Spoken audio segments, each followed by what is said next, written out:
Does he have it? Medeiros is going to get it. He haven't got it! He's on the outside line though, going into the fastest corner on the circuit. Surely this can't work. Dominic Ligner has got a sensational run outside line now though for the heavy braking zone. Around the outside goes the Audi R8. Look how much Miller's caught back into play. Exactly, Miller's still such trouble. He's not a second and change. All of a sudden, Miller's back in play. Can Barry do it? Big Barry's gonna do it! Big Barry!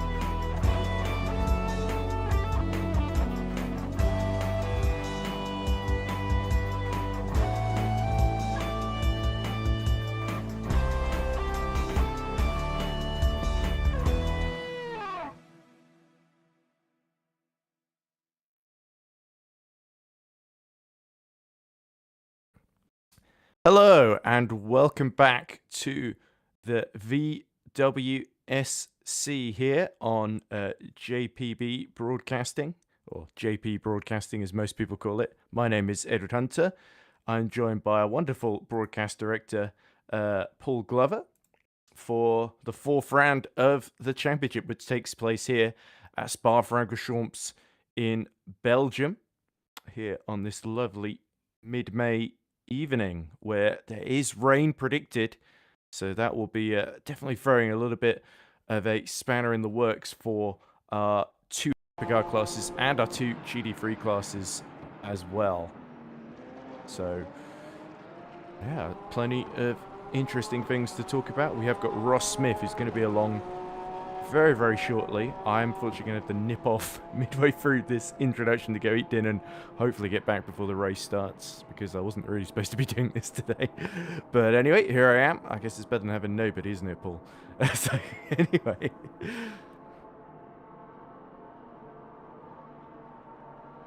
Okay, right. So apparently Paul's mics isn't working. So I can hear him, but I don't know if anybody else can hear him. And also Video Ninja has gone down, so I can't actually see anything that's happening on track. So hopefully you guys are sorry about that. Yeah, they now can hear me. Hello everybody. Sorry, I've just realised that I made a bit of a foobar when it came to start of the stream, so I'm just fixing that now. Apologies everybody. Okay, right.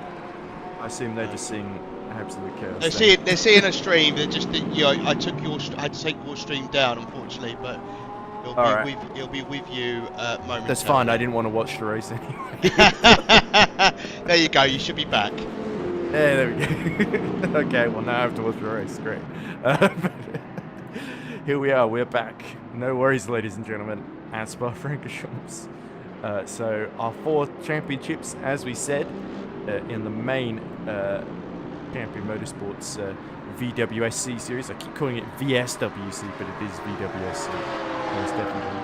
I guess Lord knows what any of those four letters stand for, but of course our Hypercar standings, we might be a good opportunity to go through. As you can see there, fourth round of the championship. We've got Le Mans test, followed by the full 4.8 hours of Circuit de Soif on the 6th of June coming up, and then our remaining rounds at Watkins Glen, Interlagos, Road America, Circuit of the Americas, Fuji, Road Atlanta, Qatar and Bahrain, the 2 hours, sealing out the season in November. So we are still fairly early on in this championship, and now might be a good opportunity to briefly gaze upon the championship standings in Hypercar. Oh, sorry. Okay. Yeah, right, so I'm having a couple of technical issues, so I'm just working on those now. All right, sure thing. Well, Paul is working on his technical issues. Let's have a look at the Hypercar standings. As you can see, Ben Kesby leading for British Turkish Racing in the Ferrari 499P ahead of Tom Lane, 10 points behind him. Magnus Dahlgren, who'll be very familiar to, as he's also competes in the, or was competing in the 985 Sportscar series, sister series to this championship. He is another 61 points in arrears on 37 points for SKS Motorsports. Johnny Gutierrez is 4th, Timon Suvic is 5th, Troy Uyen is 6th, Ige Karabakak is 7th, whose name I've almost certainly butchered there. Apologies to Ege. Bradley Sellers is 8th for Rookie Monsters. Becky Ely Clark is 9th for Malpractice Motorsports. Nice name there. Riley Koenig is 10th. And then completing our 21 hypercar field in this class, we've got Michael Locke, Walter de Bruyne, Luciano Ichazo, Ryan Paulbert Reyes, Alan Smith, Oliver Day, Brian Hall, Ben Boorman, Jules Lalonde, Axel Laflamme, and Hubert van Gashoven. In the teams table, British Turkish Racing Ferrari unsurprisingly lead on 62 points ahead of SKS Motorsport, Bad Day Racing, Team Rookie Monsters in the BMW, Malpractice Motorsports, and Craven Racing. In our hypercar amateur standings, George Angelidis, the Greek driver, leads for Meyer Shank Racing, ahead of Jerry Chen, who's 9 points behind him. John Mayer, who's just another 8 points behind in the Crazy Squirrels Racing Cadillac. Stefan Brees is 4th for Trash Panda Racing. Then his family member Matthew Brees is right behind in 5th. Vinicius Goncalves is 6th. Eric Moyne is 7th. Zachary Trevu is 8th. Mike Boyce, another of the Boyces. What's with these guys? In Bice. 9th. Yeah, Bice. Bice, okay. Yeah. Well, that bices us some time as Norm Gaff rounds out the top 10 from Dean Clark. We've also got in the teams table a narrow lead for Meyer Shank Racing ahead of Ikuri Mistral, then Trash Panda and Crazy Squirrels bring up the rear of our 4 Hypercar AM teams. GT3 in the pro standings, Daniel Kirby leads JT Tammy by 9 points. Will Snowden for Boyd Transport is 3rd in a Mercedes AMG and 24 points down on Tammy. Then we've got Alan Holden, David Yunt, John Owen, Simon Kingsbury, Senna Stoffmeal, Alexander Schultz, Alexander Macquarie, Daniel Forlier, and Brian Van Buzicom rounding out our top 12. CMS Pro Porsche lead by 50 points in the teams table from Boyd Transport, Luxury Lexus Racing, SF Motorsport, and Initial 3 Racing GT.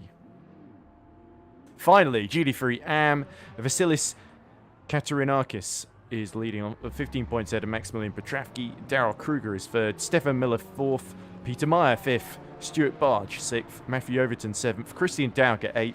Pinnacle Racing Team lead Dark Thunder Racing by 43 points in the LMGT3 AM teams table. So that completes the standings, and I believe joining us just now should be Ross Smith. Ross, hello. Welcome to Spa. How are you feeling? Good afternoon, Ed. I'm doing great, thanks. I'm looking forward to the race. How's everything going up here in the booth? Well, it's a bit chaotic. I wasn't really supposed to be here today, so I've been dropped in at the deep end and trying to figure out what on earth I'm doing and what I've been put into. So, yeah, it's all going peachy. Yeah, it's looking good so far. I mean, it's certainly today's race. You know, a lot of sports car fans are going to be very familiar with Spa. This is running the prior layout to when they kind of made some of the changes up around Speaker's Corner and, of course, Eau Rouge at the or at the top of Radion, I should say. But it's still very much reminiscent of what Spa offers, just in terms of overall layout. And certainly, as you went through some of the cars for today, it's going to be a really exciting race, and it's going to be something where drivers have to really pay attention to resources. And I'm going to think it's going to be tires that they're going to have to hold on to the most in terms of just making sure that they don't use up the car. But either way, you know, it's going to be a great race. There was some weather in the area. It looks like it might be shifting towards some sunny weather at the moment. I've been hearing some murmurings in the background about what's kind of going on in the background. Of course, being around the mountains, you just never really know for sure what's going to happen. So eyes to the sky. We'll see what happens here. Indeed, the Ardennes Forest do tend to pack a few surprises, and I think I might agree with you in terms of tyres, because it is a very, very fast track Spa, particularly that flat-out section from Paul Frere through to Blanchimont, and, of course, Les Sources all the way through to the end of the Camel Straight into Les Combes, both of which I think will be prime overtaking opportunities potentially, or, well, certainly we're going to see the hypercars lap the GT3s, and that could be chaotic as well. I also think this is quite a tough one on fuel sometimes, particularly for some of the classes lower down. So if the GT3s, they're relying on being lapped to make it to the end of the race, that could be interesting near the end. But anyway, Ross, anything else we need to keep an eye on in terms of any of our championships? Yeah, well, there have been a few switches and changes as we're going through. Obviously, still early on in the season. We're just this race away from going to Le Mans, which is very much the highlight for a lot of drivers here. It's going to be a large points race with VWSC being something where the points are weighted just like in the real WEC. So the longer the race format, the more points are at risk. So you obviously want to just maximize everything that you're doing in those bigger races, but not to say that these shorter ones, where we're running at 90, 100 minutes, aren't unimportant or aren't important because they still add to the championship. So and right now, I mean, there's a lot going on within the hypercar battles, which is great to see. Over in GT3s or at the pro side of the thing, we've got some of our heavyweights up there with Daniel Kirby kind of leading the way, but he's not exactly running away with it. He's still got a lot of pressure from those around him, and you kind of we're poking at some of the considerations for today. That closing speed is definitely going to be something that drivers need to pay attention to, and it's not going to be too much of an issue at first, but I'd say probably by about I don't want to say 6 to 8 laps in, that's when they're going to be coming back around and lapping the GT3 field. And the closing speeds, if you are, say, on any one of the longer straights, heading up towards Blanchimont or like where you have so much speed, and then you suddenly have to make a very quick decision as a hypercar driver, then you gotta make sure that you're doing what's right for both parties involved. If there's a GT3 right at that kink, you got to make sure that you're giving them room, not just trying to throw it up the inside or around the outside, because that's only going to lead to trouble. So drivers have to keep that in mind as they're going through today. Indeed, they will. I mean, it's ever present at most circuits, but yeah, Spa in particular has a lot of pinch points where space can be particularly going down into Eau Rouge and Raidillon, as you say. That is a moment where you really, it's risky to make an overtake there, and even more so if you come up to a couple of GT3s battling and you're a hypercar, or in a hypercar rather. but yeah, there we go. You can see on screen as well the stint lengths for the GT3s and the hypercars, where the GTs can get to the end probably on 2 stops, the hypercars on 3 to 4 stops. But of course, that's assuming that it doesn't rain. As Ross said, that's something that's going to probably change throughout the event. It'll get more and less likely to rain, as it tends to be so unpredictable here at Spa in the middle of Belgium then. So yeah, the pit stops will be crucial, but also keeping your nose clean out there even more so. Yeah, looking forward to see what they're able to do. I heard a couple drivers, they were struggling a bit as you're kind of in that intermediate phase between where you would need to switch over to wets. And as we know, with the track being so high speed around some of these spots where you really have to lean on the tires, it's going to be one of those kinds of situations where you can quickly find the drivers who have it and who don't, because the ones who don't are going to be off in the barriers. There's just no two ways about it. They just won't be able to hold on. So setting your car up for a situation like that is always something that brings drivers and I guess engineers a lot of anxiety, because you obviously don't want to do something that's going to compromise it in the dry. But if you don't do something, you could potentially just be throwing your race completely away. It's tricky conditions, isn't it, Ross? What do drive? What kind of setup do they opt towards? They go for the safer side of things, or do they expect it to, they listen to the weatherman or the weather person and decide, you know what, I'll go for a dry setup? I hope everybody heard Paul there. Good. Yeah, it's definitely a very it's like I said, it's anxiety producing, because you just never you want to lean towards the dry whenever you can, and certainly with the conditions that it looks like it's going to be for today's race, with the rain tapering off over the next couple hours in the whole area of Spa-Francorchamps, they probably are going to make sure that they are doing a dry setup. But you just want to make sure that you've got your hand on that brake bias button, throw it back if it does start to get a little bit slick out there, just hoping that maybe this is a little spritz from some mountain clouds and nothing more than that. And just hang on for the ride, slow down, back your braking points up, and try not to lose too much time. Because the one thing you don't want to do is panic and rush into the pits and change out for wets, because At being a shorter race, you can't afford to make that kind of mistake and just throw a strategy completely away. I mean, you could make the argument that you don't also want to just throw the car away and smash it into a wall or anything like that, but it's something that's going to make each driver really think carefully about what they're going to be doing as they're battling it out at 200 miles an hour through each one of these turns. It's funny you should mention that because my mind went back to the 1981 at Riverside, where I can't remember who the driver was, but the rain started to come down. Most drivers sort of sucked it up and thought, it's gonna move on. But those who decided to pit really lost out in that race. And sometimes it's about holding your nerve, isn't it? Yeah. Yeah, and I can tell you I've been in that situation a number of times, and I tend to be one who leans towards trying to hold out, and some of that goes alongside trying to keep an eye on what the weather's supposed to be doing. And unfortunately, there aren't many of us who might have a radar sitting off screen, although there are a few who do. I don't want to discount those who are excessively prepared, I guess you could say. But you're just kind of going off of your gut of what you think should be happening based off of what you're seeing. And it can go either way. I mean, sometimes you can end up looking like a hero, and then other times you just look like an idiot because, it could just be one lap.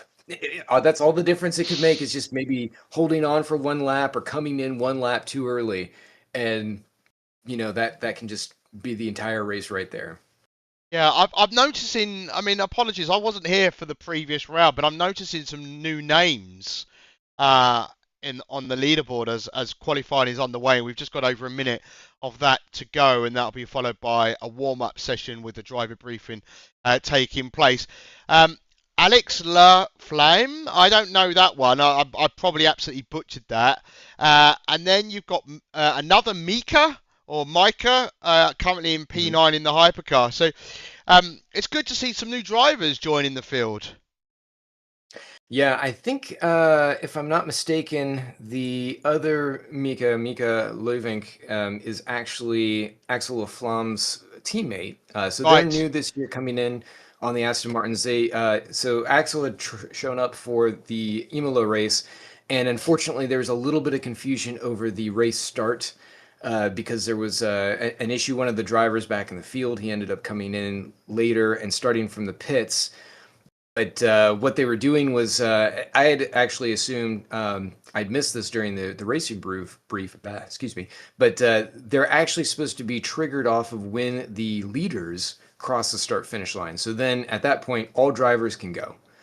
But in this case, this delayed driver who is going to be at the back of the field ended up being the first driver, and so when he was released from the pits just in front of the field, it prematurely triggered the start of the race. So Laflamme ended up being kind of sucked into the field, and from there he just unfortunately got kind of caught up in a lot of other things going on in the race. But I don't think that same thing is going to happen today. He's definitely shown he's got pace.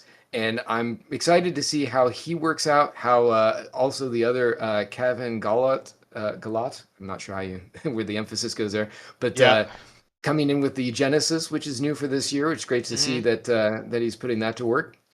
And all three of them, they're right there together. So in terms of some of their practice times, I'm really excited to see how they end up kind of locking horns in this early stint just to see what's going on. Yeah, so and you've got the usuals still here, like Jerry Chen and Vinicius Concalves and the Bice guys and Magnus Dahlgren, Timon Subic. So yeah, good to see some new guys kind of joining the foray. Like you say, that good to see the Genesis out there as well, and you definitely can't miss that livery that he's running. So. Yeah, in the darkness of the weather, I think we need some bright colours. So it's clear that I'm looking at the track. There is a dry line. It's looking still a little bit damp in places. So that might make the start of the race interesting, because if you go offline, Ross, it's not going to be fun. No, No, you're absolutely right, Paul. I mean, there are definitely a few spots where you can run side by side, but as Ed was saying, or maybe I can't even remember if it was you or not, but lots of pinch points around here. Eau Rouge is going to be the most infamous of all of them. You don't want to be running through there side by side if you can help it. Some of the better drivers can pull it off. I would not be risking it myself. I'm not one who's that confident to be able to do it. But he wants you to get out of the way, but it all plays into just sort of the overall dynamic of the race. If you've been harassing a lot of the GT3 traffic, and now you're suddenly up there going for a podium, if you're coming along like a 911 or something that you've just been bullying at every corner of the race, then they might just have had enough of you and just get in your way, just not make it easy for you, and that can end up ruining your race. So I don't think that's something that happens tremendously often, but it's definitely a factor in these races, and it's one that I think is a very interesting and entertaining part of multi-class sports car racing. Yeah. Just to technical. I'm having some technical gremlins. One of my PCs just dropped away from the event, and also I lost you momentarily, Ross. I don't know if I'm having some kind of network or internet issues, and it looks like the stream might have had an issue as well. So apologies to those that are watching. I might have some gremlins. We'll see how we go. Technology sometimes can be a pain in the backside, as we all know. We love technology, but sometimes it can also be a pain.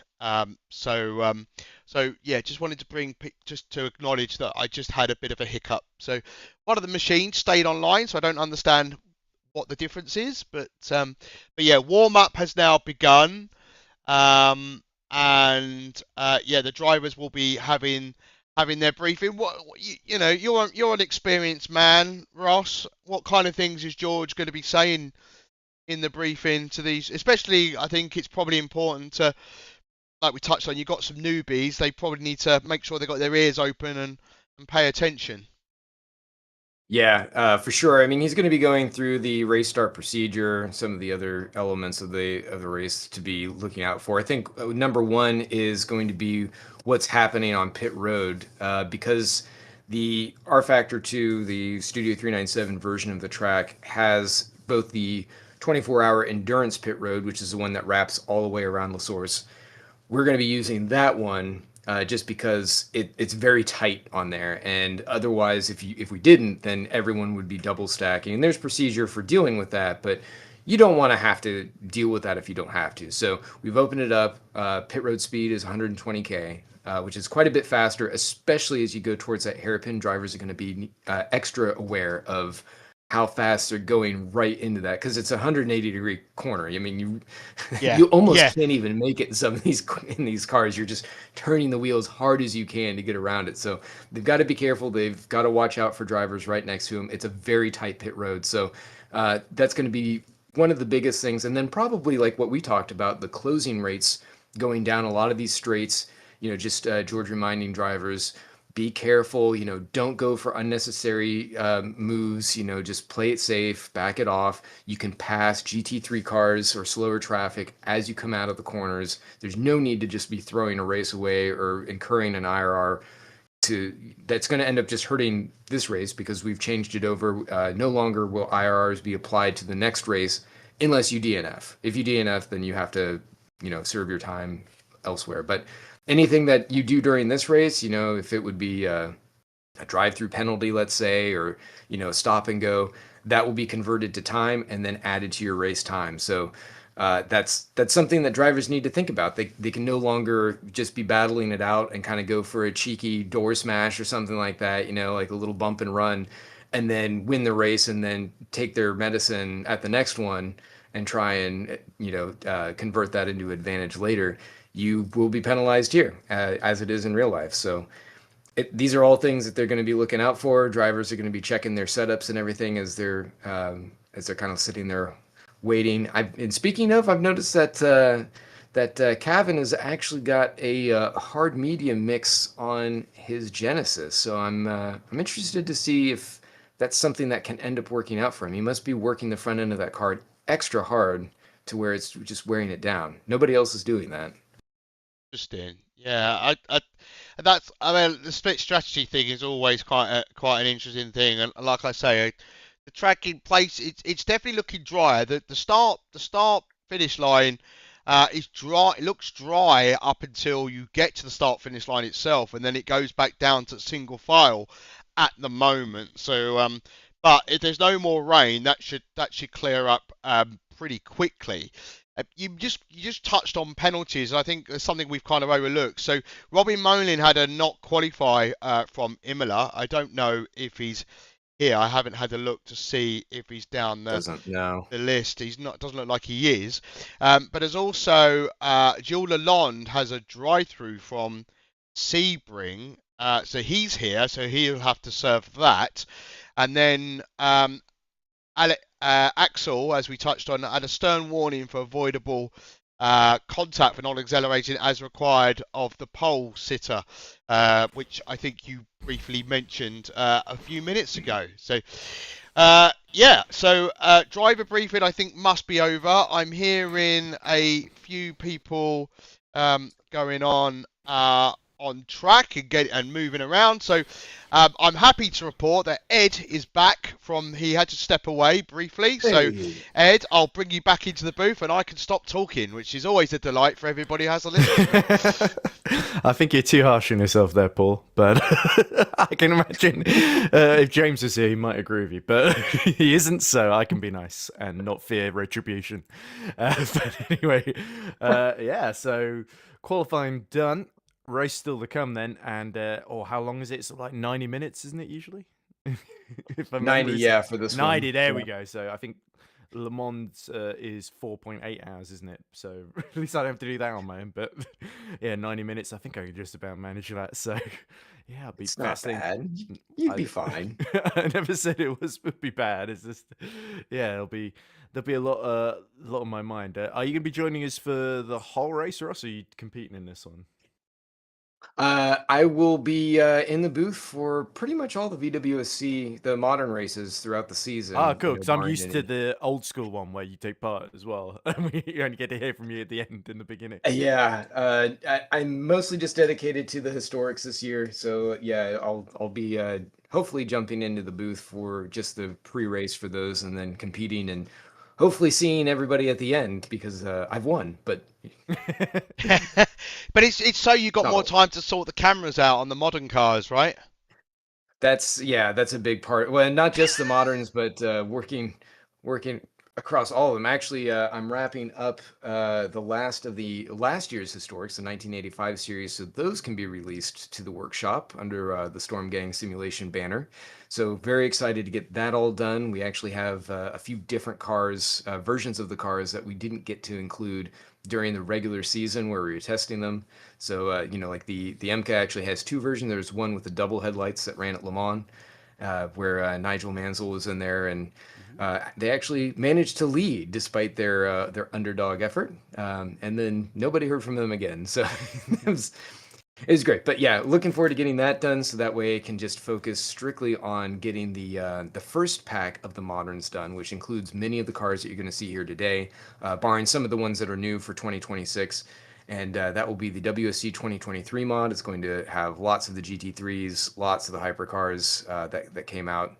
You'll get to see like some of the ones that we haven't had for a while, like the Acura NSX, the Mark II, which is a special from Down Under, and that's going to be making a reappearance thanks to the wonderful work from Matt Kelly. He did some great 3D, so it'll be wonderful to finally get that out there in everybody's hands so they can really enjoy all of the work that we put into this. Yes, exactly. So yeah, just because the car may not necessarily be the one of choice in real life doesn't necessarily mean it will follow that way in sim racing as well. I'm being informed that Calvin Galhut's using a mixed set of tires on his Genesis at the start here, so that should be interesting. Of course, particularly for those who are not changing tires at the first stop, that could be a really interesting strategy. Where do you think they'll be mixing his hards and mediums, Russ? Well, it's interesting that he has them on there right now, because I just took a peek at the temperatures, and the air temp is actually only 7. It's very cool over up in the mountains right now. So for him to be running on hards, and maybe it's just a carryover, maybe he's just trying a strategy. That seems a little bit much. I mean, even George Angelidis, who really uses the front end of the car, so much so that it's almost like he's turned it into a front wheel drive car. They just completely blow them out. I mean, if he could run on one axle alone, he'd probably pick the front because he's like, just throw the rear tires out. I don't even use them. But even he's running full mediums all the way around. So I'm wondering maybe that's something that Kevin is just trying out. Maybe it was just to see, like, his setup is set so that way he's really pushing those fronts. I don't know, but I guess we'll see, because we're just about ready to head to the start. Yeah, I think it's Kevin. You're right. I called him Kevin, so I apologize for that. I'm sure he gets it a bit. There we go. But the Genesis, which sounds more like a Segway, the way you're describing it, the way Kevin likes to drive it, than a hypercar for only one axle.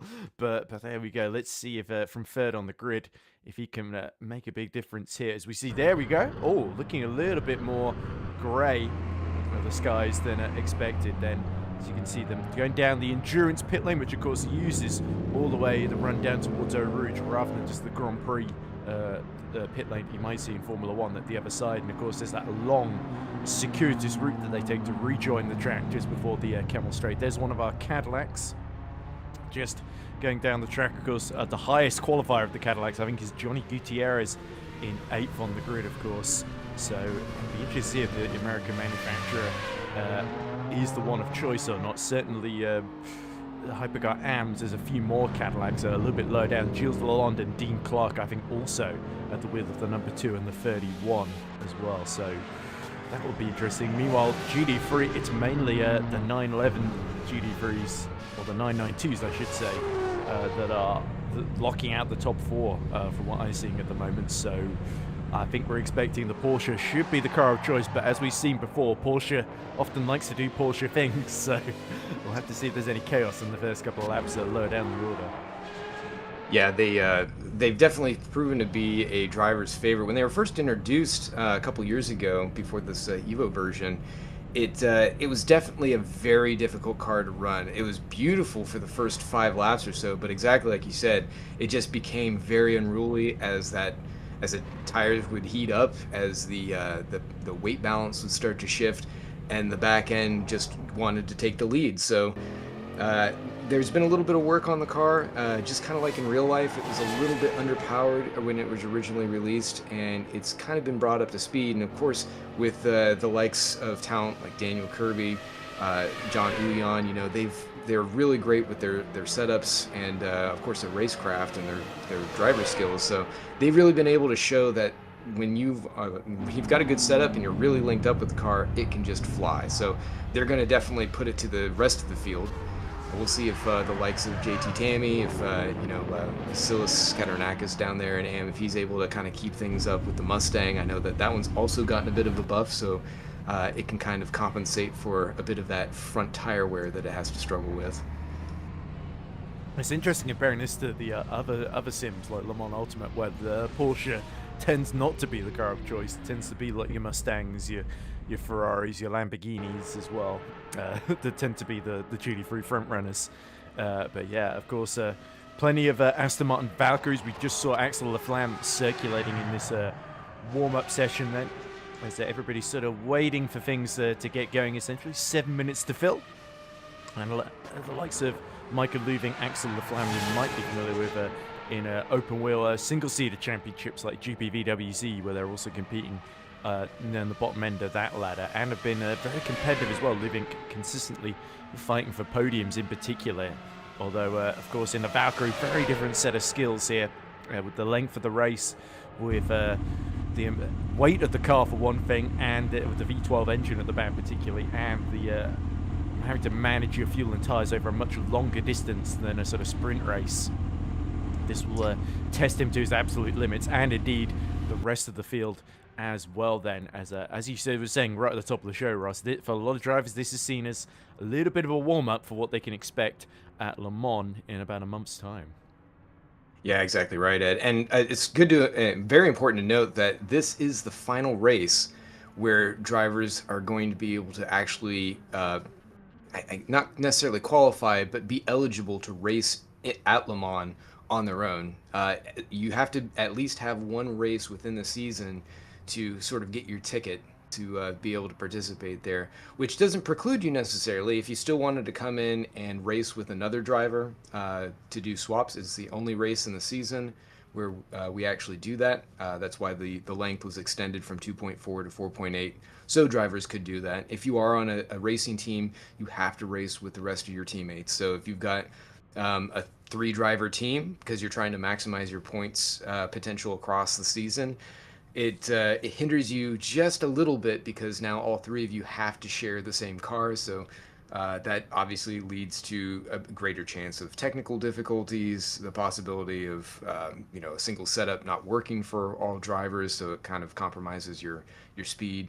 So it's sort of like that little linchpin of a race throughout the season, and it's obviously the one that drivers want to go to the most. It is the big one. It's the big show at Le Mans. So yeah, exactly like you're saying, this is sort of a warm-up. It's where drivers get that last kind of stint in where they're getting to feel out the car, any of the changes that have been brought forth with any of the BOP updates. This is it. You got to get in here and make it happen now, or you get to watch that race from the sidelines. Yeah, not necessarily a fatal blow having to swap drivers, because even in a 4.8-hour event, you do get a little bit of fatigue. If you're one driver trying to do that entire nearly 5-hour distance, by the end you are going to be absolutely shattered. So yeah. I think most teams would ideally like to have at least one driver change in there somewhere. So but yeah, you will definitely see 1 or 2 teams that will just have drivers in there, because it's easily doable as long as you stay hydrated and you don't end up in hospital for pushing yourself too hard, as has happened occasionally in some endurance races I've watched, but not very often. And gone to the bathroom beforehand. Of course. Well, and also get your meals in somehow, unless you're on an IV trip during the race, which is not advisable, because things have gone very wrong if we get to that point. As we see just a rush out the pits in this warm-up as Kevin Galut hops the Genesis over the curbs at Les Combes, and particularly if the weather changes in the middle of the race, I have a feeling that could be quite a familiar sight, everybody just deciding to miss the chicane entirely. But I would say, though, it looks like the rain is leaving the area, so it's moving away from track. But as they go round here, it's clear that there are still some wet, or not wet, but damp patches. So I think as the race gets in a few laps, we'll see those disappear as they clear the remaining water that's still left behind. Let's see if that plays out, Paul. Certainly a good shout, as we see Angelides trying to get the Acura through the Vanier chicane. Oh, and the rear just stepping out there, so cold tyres. The rear's just spinning, struggling for grip, and it definitely looks like everybody crawling around and sort of trying to get a feel for what sort of condition this track is going to be in at the start of this race, and they are kind of tiptoeing around. Nobody really wants to trip over each other and cause a bit of a mess before the race even starts. Yeah, and Ed, I was just taking a peek here. The track is only 15 degrees, so it's very cool right now. Ooh, boy. We're watching drivers just getting used to what they can do there at Blanchemont. So you're absolutely right. The cold tires are going to be a factor. You really need to get a good full lap in before you start doing that and crashing in on pit road entry. You want to make sure that your tires are up to temp. You're just putting so much load, especially through that entrance sequence right there at the after the Source heading down towards Eau Rouge. You want to have a lot of confidence under your car. This is the previous setup of Eau Rouge, where it was a little bit tighter, and you just had to make sure you nailed that entrance in and have confidence and power on the exit, or else that thing will go right around, or at the very least you'll probably go wide or run short and get a track cut. And drivers with 90 minutes today, you cannot afford to have to go through the pit lane and serve a penalty. Yeah, that could well be the difference between finishing on the podium and maybe even finishing outside the points. Then, as we are switching over to the race server, everything popping in and sorting itself out, which is definitely a good sign then, as the track reminds itself what condition it's supposed to be in, and so too does the sky. So, the wonders of R-Vector 2 there, ladies and gentlemen. But, yeah, this will be exciting then, the start here, because our qualifying order should be about to reassert itself, if I'm not mistaken. Let me just have a quick look at what the qualifying results were. In fact, I can't, so I'll just go back to the live and see what the grid is. But is it... All right, well, we will get a look at it in a few short moments' time then. But yeah, certainly this first lap, Ross, this is all going to be about staying out of trouble, particularly into the tighter corners like La Source, of course. But will it be sort of a half formation lap, or will they get going fairly quickly here? It'll be a full formation, so they'll go out and they'll run all the way around. Sounds So about you'll get right. a good I remember chance. that. Yeah. Yeah. Now the start is going to be a little bit more exciting because when they do make their way around, it is as soon as the lead drivers take that start-finish line, it's game on for everyone else behind them. Yep, so it looks like the field being led away. Now might be a good opportunity to breeze through the grid. All 37 drivers that are taking part today. It should be, I believe, Tom Lane in the 499P that is on pole position. In fact, it's saying Michael Luvink is on pole. So I think Lane has been given that position somewhat preemptively here. So Axel Laflamme should start third. Kevin Galout will start P4 with George Angelidis, I believe, in P5. And then we have Michael Locke, P6 in the Ferrari 499P. Walter de Bruyne should be P7. No, it's saying Ryan Paulbert Reyes P7, Walter de Bruyne P8, Magnus Dorgreen P9. And then rounding out the top 10, we got Johnny Gutierrez, Ben Boerman, Timon Suvic, Alan Smith, Zachary Chavot. We're now getting into the AMS here. Vinicius Goncalves, Jerry Chen P16, Oliver Day should be P17, Gilles Lalonde is showing P18, I believe. I'm getting very confused here. It's saying Matthew Boyce is P18 behind Oliver Day in P17, Gilles Lalonde P19, Dean Clark P20, Mike Boyce P21, Hubert van Gasshoven P22, and our final hypercar, Steven Boos, is P23. Bice, okay. Daniel Kirby will start on pole position in GD3s ahead of Riley Koenig. Troy Uyen will start P3. Then it will be John Uyen in P4 in class. P5 in class will be JT Tammy. Hallam Voice will be P6 in class. Brian Van Busikom, P6. P7, first of the AM GD3s, Matthew Overton.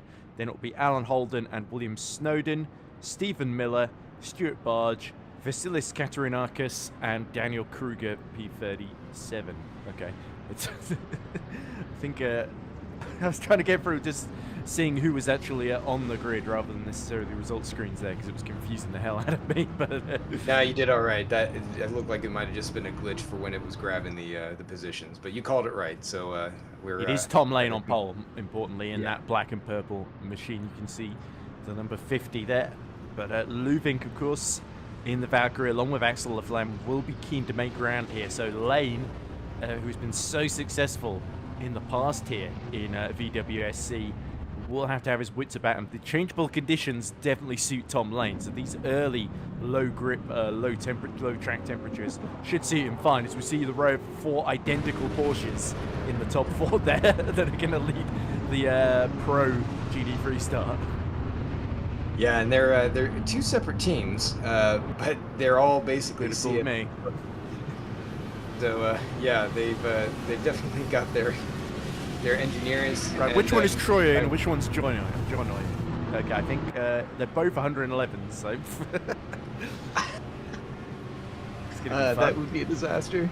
Right, we'll be relying quite heavily on the timing screen for this one, as we see coming through Blanchimont come Lane, Luvink, and Laflamme, with Galout, Locke, and Angelidis in tow. Then Angelidis, of course, a little bit out of position compared to the other hypercar AMs, so Chivu in 14th will be the closest threat to him in his Acura. So Angelidis sort of just needs to keep it clean in the number 93, doesn't he? While the top 4 do battle in front of him. Yeah, it's really great positioning for him as they're coming around the last bit for that chicane. And yeah, exactly right. He's got to keep his nose clean, stay out, and just let the chaos sort of unfold around him as he holds on. So they need to close up here, and they're taking off green flag. early. There we go then, and it looks like, oh, LaFlamme trying to jump the gun there, so mass confusion among the front runners here, and Tom Lane does now finally get up to racing speeds, and nobody knew whether they're allowed to overtake before the start-finish line. Either way, LaFlamme has taken advantage, gotten up to P2 ahead of Luvink and Galout. Meanwhile, there's Daniel Kirby, much more orderly start in GT3. Kirby leading Koenig, John Oyen, and JT Tammy, who I believe is trying to get mixed in with Troy Oyen. They're going side by side at the moment. Oh dear, so there's been absolute disaster near the rear of the field then, but the Hypercars are still fighting away at the end of the Kemmel Straight. It's Luvink trying to get back in front of LaFlamme, and the number 57, I think, just falling short there. So Luvink holds on, and he did start ahead of LaFlamme. LaFlamme jumping the start almost, but Luvink able to reassert himself, and Kevin Galout now looking to get the Genesis in play here as Angelidis has stayed out of trouble. Now holding on to P6. He has let lock through, but he's still well clear of Goncalves, who's now second place in the AMS in Hypercar. That was a wild start. I can't wait to see what was happening back in the background, because there were a lot of cars fanning out, and the GT3s were sort of left flat-footed. We've lost the GT3, by the way, Russ. We've lost Stuart Barge before the first lap even ended then, so there's one Ferrari 296 out of the picture already, so bad luck for Stuart Barge. It's a shame. Yeah, Matthew Overton's teammate, who's doing what he can to be able to fight in that the AM standings. They are currently in second place. The Dark Thunder really needed those points ahead of Petrafsky and Kruger, but that's going to put them a little bit on the back foot for the season. Meanwhile, here up at the front, they're still chasing down Tom Lane in the LaFlamme duo there. And it's great to see that Genesis really putting it on. Well, that car should be, because of the Eureka chassis, very conducive to this track. It should have a lot of advantages that can really press here. So we'll see how it holds on the tires. Very similar to the Acura background of George Angelidis, who also mentioned that it's going to be pretty good here. And he's sticking out in front of Ryan Paul Reyes, who's running that new livery, as he made the switch over to the Toyota TR010 for the midpoint in the season. And I'm curious to see how that all-wheel drive is going to be able to handle a lot of the cars. There's George's rival Jerry Chen, who's running an updated livery now for the season. The sole Porsche 963 running throughout the field. Shame, because that car used to be very popular, almost like the 911s are right now. And it's sort of been abandoned for the greener pastures of the Toyotas and the Ferraris. It's always a shiny new toy, isn't there? So the poor 963 left out in the cold, as has sort of been the case in real life too, as we'd see. This is what happened on the first lap. Did Jerry Chen get into... Oh, he's up the inside, and we see somebody going very wide, and there is the contact with the BMW tagging around the Cadillac, and the Acura spinning almost into the middle of the pack there. Yeah, that looked like it was basically just 5 into 1. Weren't going to go. And then the GT3s arrive on the scene, which does not improve matters. So I think there's Chivot in the Acura there that was getting mixed up in that. It looks like William Snowden has had to make an early pit stop as well, so that's bad news for the Englishman in the Mercedes-AMG Evo. He was third in the Pro Championship going into this one. Yeah, and he's coming on a bit newer for the season and definitely showed promise early on. He was actually rivals with Kingston, I think, who's not here today. But yeah, that's definitely put him back. He should be up there fighting with those Porsches all up at the front, along with the JT Tammy, who's actually gotten up ahead of one of the Uyons. Can't tell which one, but I'm guessing probably Troy. Yeah.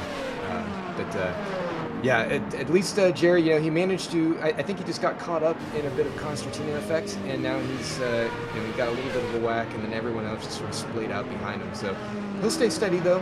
He'll know how to push the 963. Certainly, as a lot of the tires for the other cars start to kind of wear down. I think that's where the Porsche is going to kind of come alive, and he'll be able to extend that out with the rest of the stint. If he manages to stay on top of his fuel, that should come back to his advantage, and he might be able to have a shot at punching up towards Goncalves and Angelidis towards the end. Yeah, you saw in the background that Johnny Gutierrez was the Cadillac that we saw spun out on the first lap there. He's right behind Hubert van Gashoven, trying to get into the gas oven here.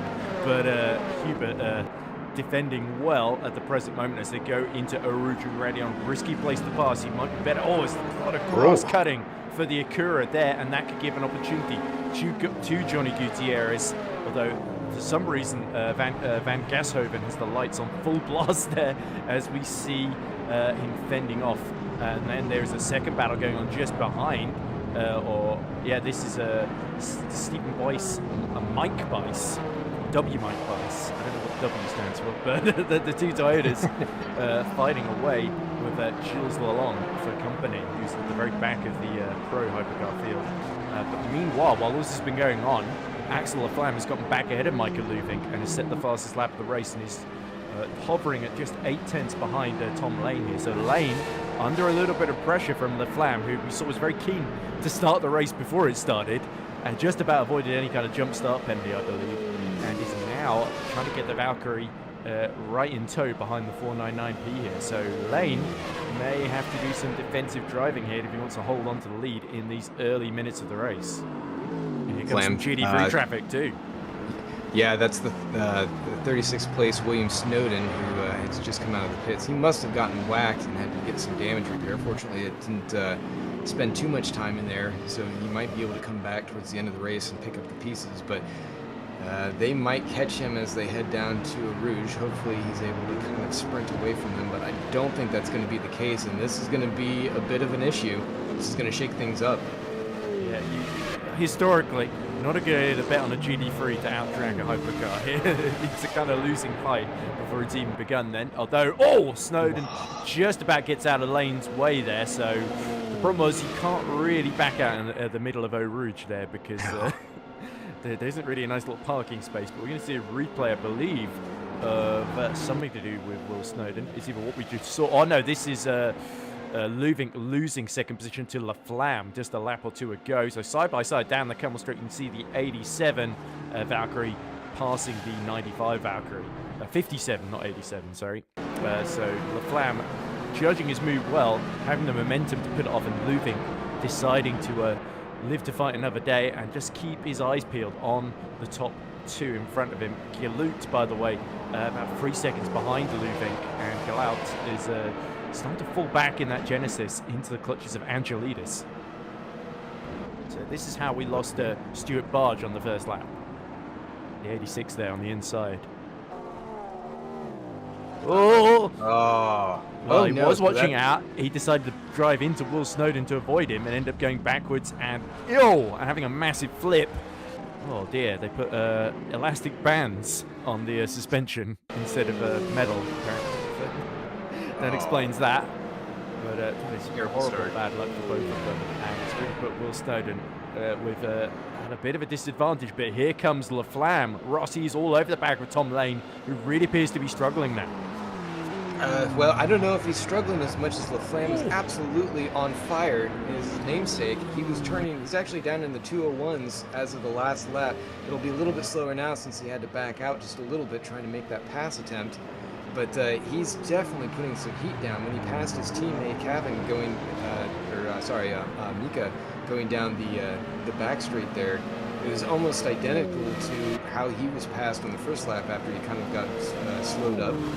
And I mean, he's just chasing down. I'm just amazed at how low Tom Lane is running that car. It's already heavy with fuel, but it's just it's like he's trying to hit 88 miles an hour and take off and go back to the future. Yeah, certainly pulling his sparks, but that shows exactly how he got the car into pole position, doesn't it? With that low ride height then. But of course that could be why he's having so much trouble, as you say, in these early couple of laps, as Laflamme is all over him like a cheap suit at the moment, and Lane is going to have to continue to defend to keep Laflamme, I believe, is he a Belgian driver if memory serves. So it might be his local race. Laflamme does sound a bit like a Belgian name. So that's sort of what I'm going on memory, and the vague Belgianness. Is Belgianness a word? I don't know. But anyway, Laflamme, whatever his nationality, he's giving Tom Lane a very hard time here, and Luvink, Laflamme's teammate, is backing him up very, very nicely and running very steadily.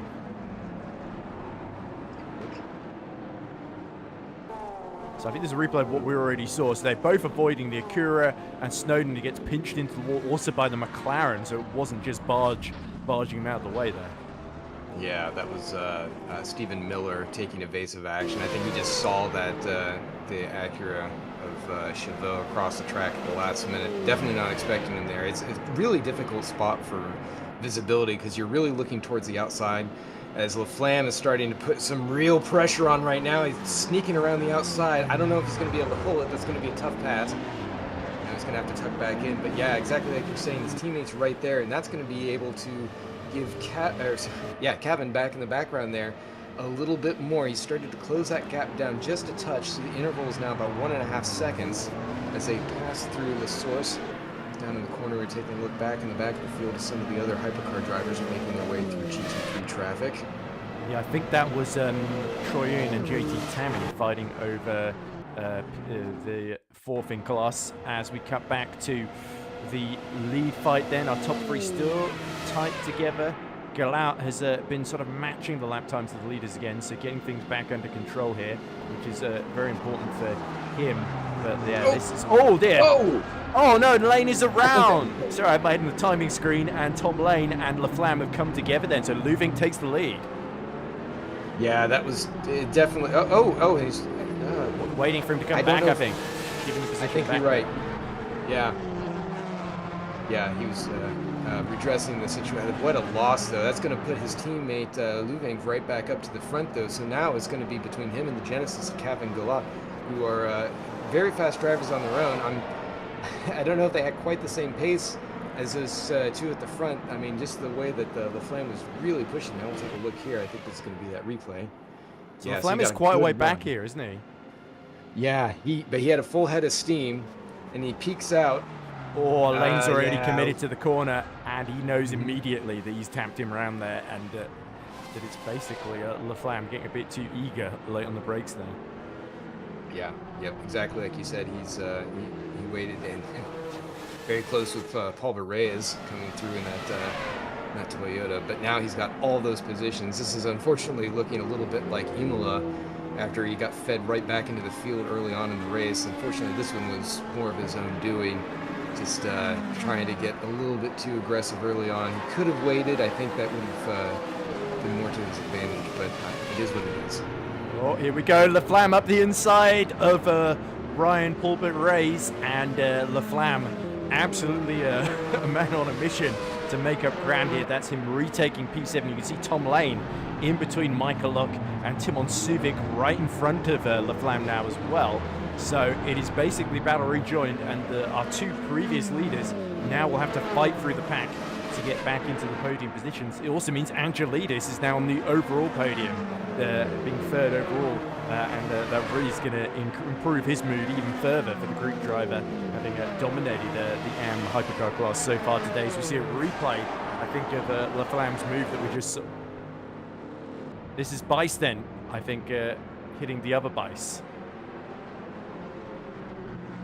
Mike.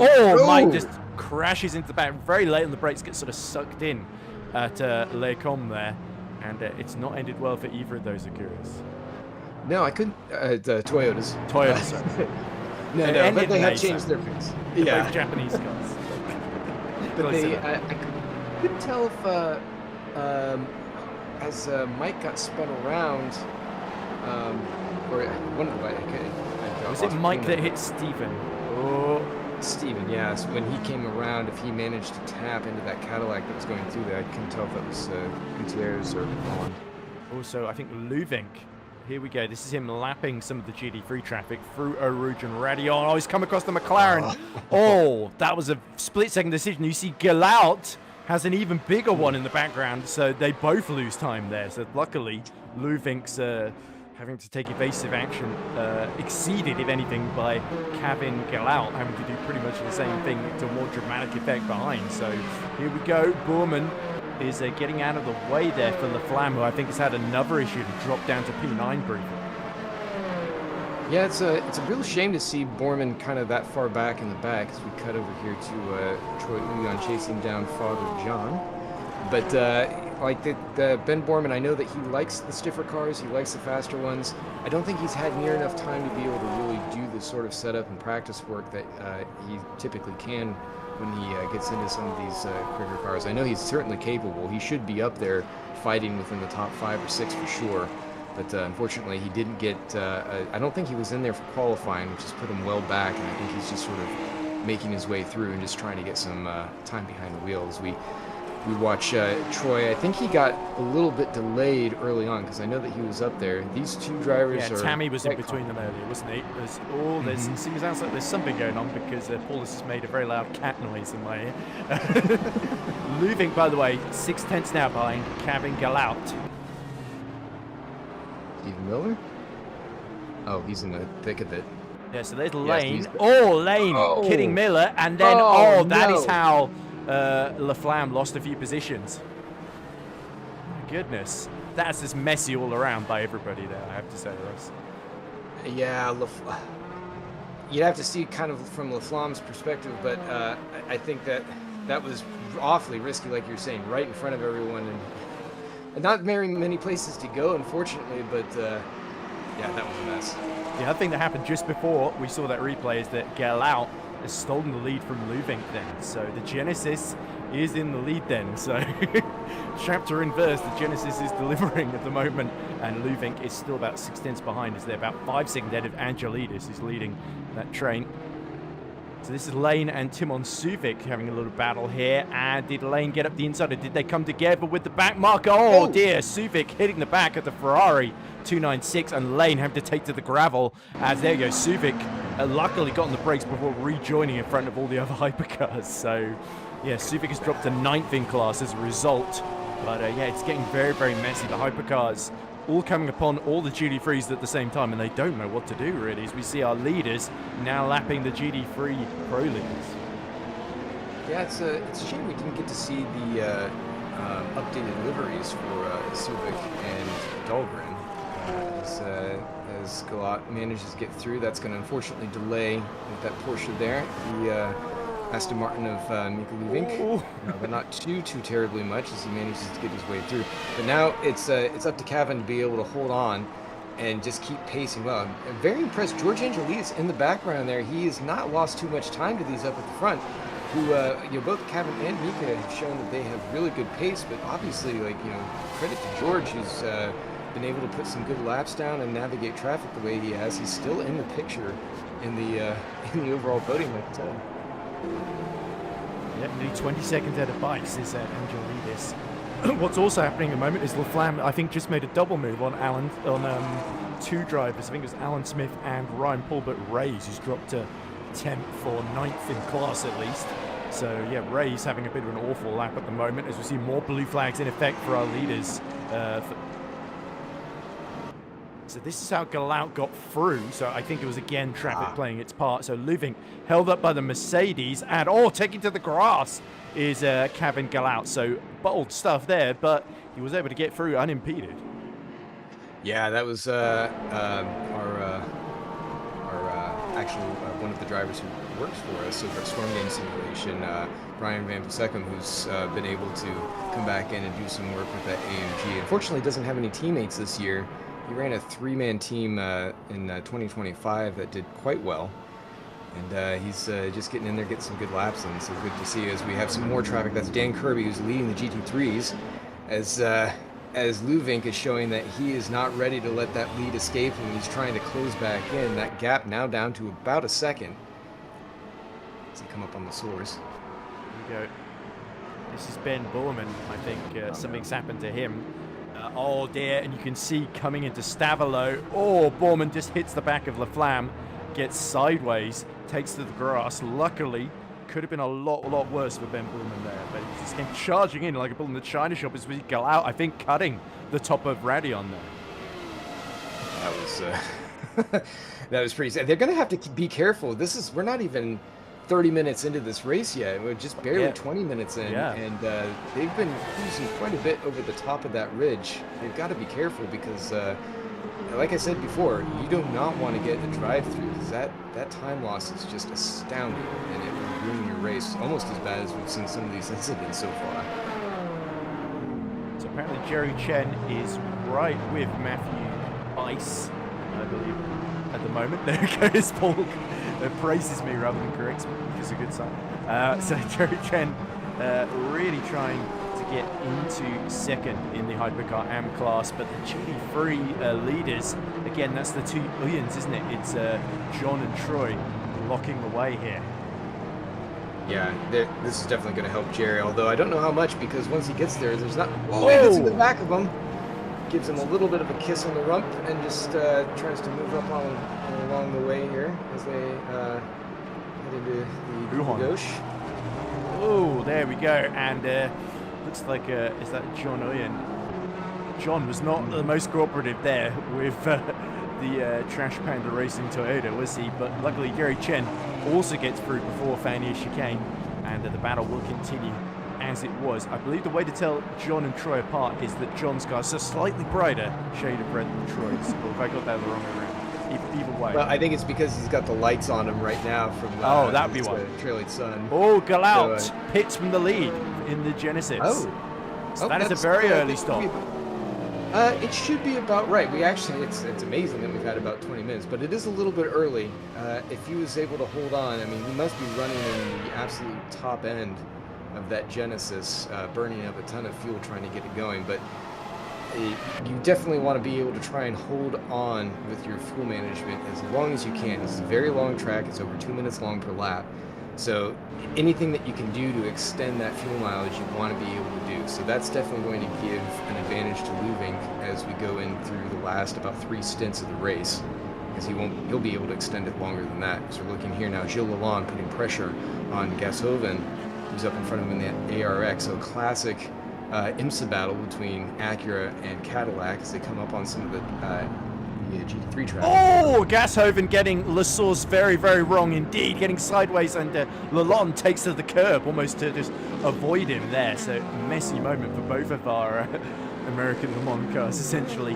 We also saw, along with Galout, Ryan Pulbert Reyes coming into the pits, and this looks like a long stop as we see either side of the Mercedes go Gashoven and Lalonde. Fantastic fight this, but the Craven Racing Acura is really under threat from Lalonde's Cadillac here, but Lalonde does not quite have the top end to get past the Acura here. Now, one thing as we were looking at is a lot more pressure. Oh, we'll go back to the replay here. Hold that thought. Looks like George Angelidis might have had a moment. Our leader in Hypercar AM, cuts a little bit too much off the top as they come over the hill. You can see some of the other that's Lane and Locke fighting over P3 at the moment, because of course Galout, having pit, has come out in P20 overall in the order. Lane putting some pressure on. He's desperate to get back in front, and Michael Locke is definitely no slouch. I mean, he knows how to put that car around. He might not have quite the same pace. Oh, Locke sliding, and he's coming into the pits. And it's Luvink in as well. There we go, from what was the lead. So it'll be critical to see if Luvink can come out ahead of Kevin Galout or not, as Galout is stuck behind Ryan Pulbert. Reyes, I think, had a much shorter stop than him. So Luvink should be able to come out in the lead here, or in the net lead, inferior, though Lane has taken the actual lead then as he goes by Luvink. He goes into the endurance part of the pit lane. We also see Suvic, Laflamme, Angelidis, Dahlgren, Locke, and Borman all being serviced at the same time then. And just before I was so rudely interrupted by incredible action, I was going to make mention about the pit road exit. This is going to be one of those situations where drivers really have to pay attention, because they're not used to cars coming out about right there. Typically, you're going to be exiting right at the source, one of the slowest parts, if not the slowest part of the track, where you can kind of avoid some of those cars on the inside. You're pushed to the outside. Now you're at the very top of Radeon, and you're carrying a full head of steam, and you're going to have cars that are coming along that pit exit. So you really got to pay attention if you're any of those other cars, those drivers coming along the outside, because you might not have that runoff all of a sudden. So they've got to really pay attention, not cut over as they're coming out of the pit road and merging back onto the main line. And then if you're on the road, just don't mess up, because if you go wide, that'll be a very nasty surprise for anyone coming out. Of course, this means Lane leads in Hypercar Pro, and in Hypercar M, Vinicius Goncalves, we saw a lot of support for in the chat earlier. He is now leading in that class as we see, oh, this is what happened. Oh dear, this is how Genesis lost time then. So that was a bit of a clumsy move, it must be said, into the Fanny chicane. it's really hard to tell from some of these angles, and this is kind of a characteristic of this track. You have so much speed that you can carry down into some of these braking zones that, as we saw as Laflamme had that early incident with Tom Lane, we're looking at right here coming into pit, and you think that you can send it, and you know, there's a lot of controversy over where the cars can be alongside. It's axle to axle, so front axle to rear axle. If you have that at the turning point, not the braking point, but the turning point, then the leading car has to make sure that they give room for it, and you cannot turn in. You're in that vortex of danger, so give him room. Good pass there. This is going by our leader, Daniel Kirby. This is Luvink, who's now going to be, I believe, our effective leader, as both Lane and Smith are in the pits. So this looks like we're going to have Luvink and Laflamme are going to be back on top 1-2. Yeah, Luvink has just done a great job of mostly staying out of trouble. So it should be Angelidis actually in overall P2, despite being, of course, our leading hypercar Am, of course, in the Acura then. So we're about to see Luvink. Lane might be a bit closer than he was, but he should comfortably be Luvink in the lead here, I suspect. And through he goes. There we go. Yeah, you can see Lane coming out, so he'll probably be a good, I want to say 15 seconds behind once he finally clears the end of pit road and manages to get back on. Maybe doesn't even look more. Lane incredibly doesn't have that much damage from being hit twice at least in this race so far. So that is a good sign, at least, as I think we're about to see Laflamme potentially go through now as well. Oh, his Lane got out ahead. There we go. So he's actually only about 7 seconds behind Luvink. So much, as I said, a bit closer than he was before, I think. And crucially, he's been able to sort of overcut Laflamme, Locke, and Smith, all who he was essentially fighting with, Oscar, I guess. And George as well, and indeed our Genesis Gil out that had all those issues. Very long stop, and then made a huge mistake and spun around into gangway essentially. Yeah, this started off one way where we thought it was just going to be a very close, tight-knit battle, and obviously as chaos ensued, it's really turned this thing on its head. So now we've got Luvink, who's up in front, who has the statistical advantage of being able to hold on to his resources and maybe extend that a bit more. And now he's got Lane and then his teammate Laflamme, who are behind, doing everything they can to catch back up. And I believe both of them, but not quite yet, only Laflamme and now Kevin Galat have both gone into 201s. Kevin now in that last lap. So they are pushing. They're trying to get the maximum out of these cars. So I don't know what that's going to do in terms of their resource management, but we're going to get a better idea once we pass about the halfway mark, and we can see how some of that pit strategy offset is. If we see Chen going around Tammy in the background, I believe. Yeah, looks like it. That's Tammy in the Lexus, I think. As again, indeed, there he is, number 12. But yeah, of course, Jerry Chen having pit, I think, slightly earlier than Goncalves and a couple others, has been able to undercut them and jump ahead. So there goes Goncalves in the Valkyrie, number 48, trying to get towards the back of Jerry Chen. This is a big fight for the runners-up spot, and don't forget Bice as well is only another 2 seconds behind in his Toyota. As we cut back to Suvik, having had a few issues early on, hanging the rear out through the source to try and get past Alan Smith in the Acura here. So these two in the same class, and they've got the number 34 Porsche GT3 in the way as they go into Eau Rouge and Radion. Over the hill they go. Oh, and Alan Smith has to get very wide, so Suvik will surely now get a great run here. Yeah, it's going to be a drag race, but I think he's going to clear him before they get down to the end, although we'll see if he fights back, as there's the other Toyota, the teammate, the SGK team. Yeah, just about made that one without contact with Smith there. So Smith just about avoided him, but you can see is that Magnus Dahlgren now that's really joined this fight in the number 7. So Dahlgren will. Yeah, we're hearing that Galau has also been lapping about 2 seconds out quicker than Dahlgren in front of him. And look at him going round the outside of the Porsche as Dahlgren is looking to the inside of Smith into Pouhon, but backs out at the last minute there. And it's getting very, very exciting. This all essentially for P5 and P6 here. Yeah, I just keep holding my breath every time they come around some of those very fast sweeping corners, and they're right in with GT traffic, because the kind of red mist has come on a little bit for a few of these drivers. You can just see by the attitudes of the cars. They're just hanging them out, and now we've got Galau, who's just coming into the back of this. I'm sure he's going to catch them as they get up towards Blanchimont. He's got a full head of steam, and they're still crossing swords here. Alan Smith and Magnus Dahlgren. Dahlgren's going to probably get a good run at him coming up to the bus stop section, the chicane. Ooh, very, very wide. Dahlgren trying to hold on to a big slide there through Blanchimont then, so the Toyota being absolutely hung out there, but Dahlgren is now really, really keen to pass Smith before Kevin Galau gets a chance to pass him, as we see yellow flags in Sector 2 behind them.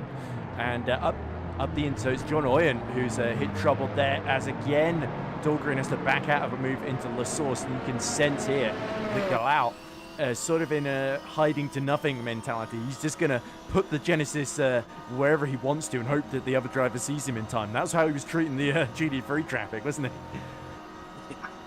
Yeah, you can even see that some of that has led to a little bit of that damage up on the fender. He's got a really good run. I'm sure he's going to take a peek if he can. Definitely going to offset him here. It gives us for a little bit of a block. Dahlgren's getting the tow from the Smith in front of him as well, so that's sort of negating anything that Kevin Galau can really do at this point. He's kind of stuck at the back of the train, while all the while Suvic has now got that 9-second gap to Michael Locke. He can focus on closing 206.6 for Suvic, but we know Dahlgren 205.7, and Galau is early in the race was setting 201.7s as well. He still's got the fastest lap of the race to his name. There's again Dahlgren backs out of a move into Pouhon, and now he's really got Kevin Galau well and truly upon him as Smith goes wide on the exit of Pouhon. Into Fania they go, and everybody is swerving, trying to predict what the car in front will do next. This could get messy if they're not careful, and Dahlgren's rears are absolutely loose through some of these corners. Yeah, I'm just watching that. They're bringing the necks of these cars. Each one of them looks like it's quite tightly bound just to try and get the maximum pace out of them. Gavin just slinging it a little bit. This is a really great battle right here. Just amazing car control. I just hope that they're able to keep on with that. Oh, it's going to look on the Blanchimont side. That's in the grass. Hold on to it. Goodness. Galau is just absolutely deciding to be a bit of a mad driver today. As we see the GT3, that's the Porsche. It's Uyen with no rear wing making his way into the pit entry then. So that is gonna, it's allowed Troy Uyen through into P3, and it's gonna allow JT Tammy through already. And now Brian Van Busikum is also gonna sneak through and gain another position here. So Uyen falls to 9th in class behind Will Snowden. Just checking some of the timing up here. Lane is now, for reference, is 5 seconds back behind Luvink, and about the same kind of gap between Axel Flam to Tom Lane. So our top three there split up a little bit.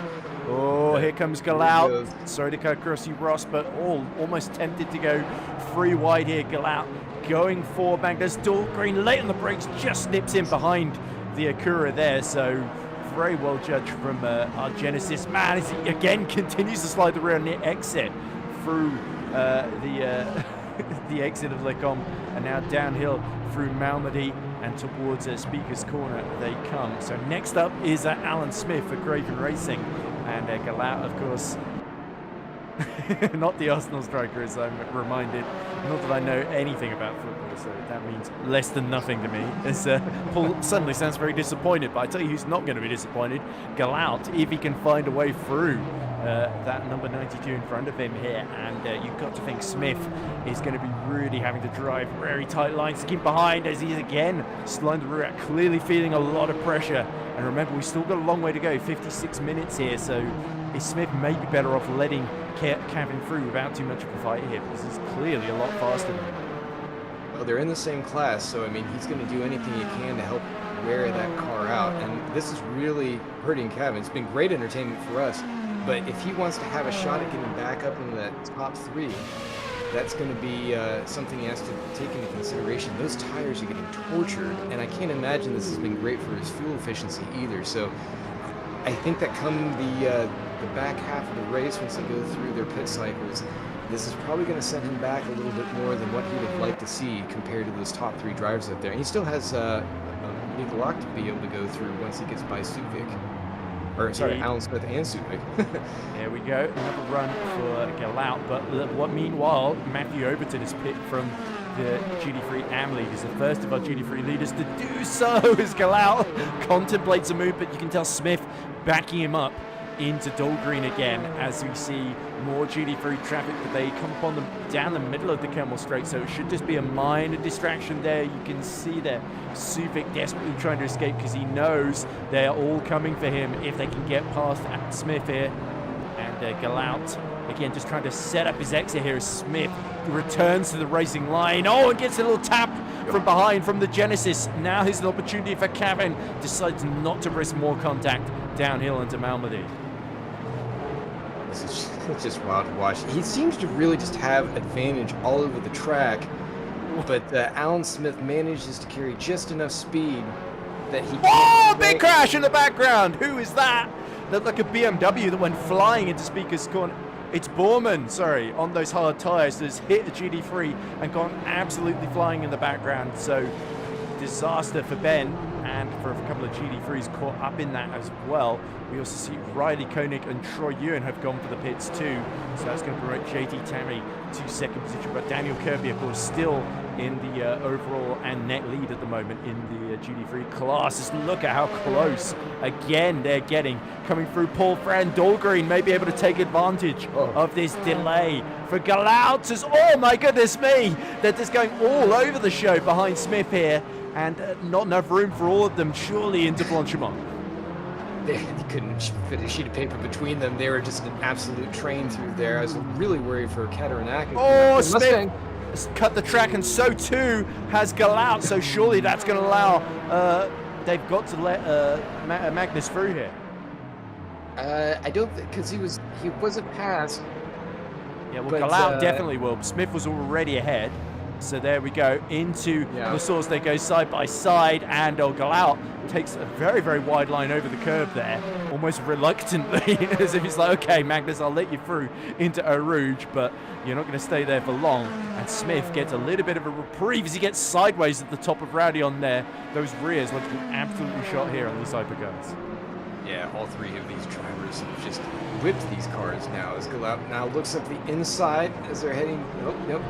He's learned his lesson from before when he was trying to shove his nose at the inside, so he's backing off. The sun comes out. Whoa! And Galout onto the grass and into the gravel. So Cabin is going to lose even more time, but luckily keeps it out of the wall. But through goes, that must be Walter de Bruyn in the BMW. Get your breath. So there's Ewan, who's still got the rear wing at this stage. Yeah. So he's cut. Okay. So there's a visual glitch. So, you can see where the rear wing would be because the end plate's still there. He spins in the middle of No Name Corner. The 1111. Oh, it goes against the flow of traffic. Gets going again. And luckily this is before the Boorman incident. So yeah, Bowman seems to have a bit later on, and I think more further spins as he tries desperately to get back to the pits, but he's got no rear downforce and stability, so it is basically a little bit like dancing. Oh, as we keep speaking of dancing, Galout is going a bit off-piste there into the gravel as he loses the control of the rear end of the Genesis once more. So it is just turning into a real roller coaster day for Kevin, isn't it? As he tries in vain to keep De Bruyn in sight. He had so much potential going on. He was hanging back. He was just in fourth place watching those three up at the front. You know, was leading at one point as well. Look at the damage at the front left there. As we see Kirby, by the way, is pinned from the lead. So fascinating to see where he comes up relative to Koenig. Yeah, he's actually managed to extend that pretty good. 32 minutes about. So here's how the rear wing fell off of John Oyen's car. As it threw Eau Rouge and Rowdy on top of the hill, does he get loose? Yes, and he's heading straight into the wall there. Luckily, he sort of went in, actually no, very unlucky, because he went in front and then bounced backwards, essentially. Lost the rear wing. Yeah. Very tough spot to be able to try and turn the car around. There's just so much coming up the hill you can't see, and they can't see you. And I think this is exactly what I was mentioning before with Kevin now. Really worked that car, overworked that car. It looks like he might have some damage. He's wiggling around quite a bit as he's going down the straight. Get another replay here. This might be, this is Boorman. So Boorman is behind the BMW. Looks like. De Bruyn, yes. De Bruyn, it's the slow. and Borman just caught exactly at the downhill point and loses the rear wing too. So Borman has had to make another stop and has come out 13th overall towards near the back of, as we said, more adventures or misadventures for Kevin Galau. But we did see actually on this lap a bit of movement ahead. I think is that Dahlgren that's cleared Alan Smith for P6 in class there. As again, Galau looks like he's about to fly off track every corner. Just another replay. Looks like Paul Reyes. 22 just completely cuts the track and doesn't look like slowing down came into the equation as all four wheels lift the ground. Or staying landed on the track. And he hits the wall as well and pinballs off it for good measure. So, yeah, maybe a little bit of caution would have been advised there and he might have lost less time. Bice, by the way, Matthew Bice has DNF from 4th position in the AM Hypercar class. So that's a huge shame for him as we're starting to see attrition affect the orders go out. Catching back up to De Bruyne and indeed Smith and Dahlgren ahead of them. Ooh. Oh yeah, this has turned into a train, so we've got a good bottleneck here between all 4 of these drivers from Dahlgren back through Galau. They're going to come up around Lasource if they're going to have that traffic in front of them. It looks like Dan Kirby, leader of the GT. Actually, no, I take that back. Voice is now up in front of Kirby. I'm wondering if some of the pit cycles may have done that. I'm not sure Hallam Voice is pitted yet in the Mercedes.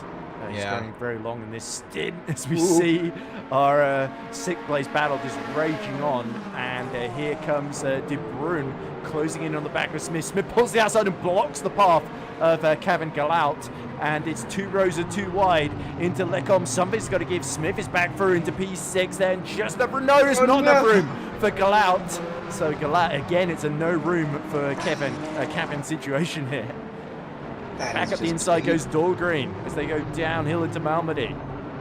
Oh, and he's touching Smith here. And he pushes Smith almost out of the way. Dahlgren, I think, a bit unhappy that Smith decided to go for that move there and lose him a bit of time.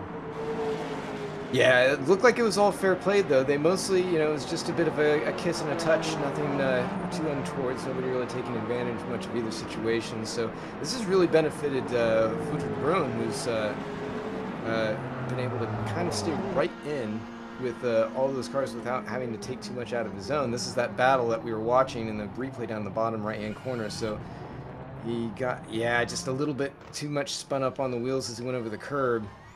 And that unfortunately didn't do any more damage than that. He's already had a very close meeting with that barrier over from the previous lap. So there is Jerry Chen, who is now, Angelidis is now 4th overall, sorry. Jerry Chen is a good, 30 seconds down the road then, although Jerry Chen's still doing pretty well to pull a bit of a gap to Goncalves of about just over 12 seconds, I think, as he's holding Borman at bay right behind Gutierrez as well. But yeah, Angelidis, by keeping his nose clean, is now only about 11 seconds off of Laflamme on the final step of the podium, and he's keeping Michael Locke very convincingly at bay here. Yeah, just holding those drivers in check. I mean, he's doing what he needs to in order to run a clean race. I don't think George is going to make any unwarranted moves at this point. At least I would sure hope not. But he's got a banner race going for him, after having several unsuccessful attempts early on in the season when he's shown that he's had a really strong car. Just one thing or another kind of knocking him against a really good finishing position that he otherwise really should have had. But he's got a stellar race right now. I mean, if he plays his cards right and he manages his fuel strategy, he may even still end up in podium overall, as well as taking the AM lead or win. So good, props to George on being able to pull it out on this one, because we got a yellow in sector 1. Could that be drivers coming out the pits? Because we see Voice Vasilis is in trouble apparently, is what we're hearing. But it looks like Hallam Voice has pit from the lead. He was 20 seconds ahead of Kirby, of course, and him and Holden. Alan Holden, of course, in the Lamborghini pitting at the same time. Looks like Ryan Pulpit Reyes is back in the pits as well, as here is our leader, Luvink.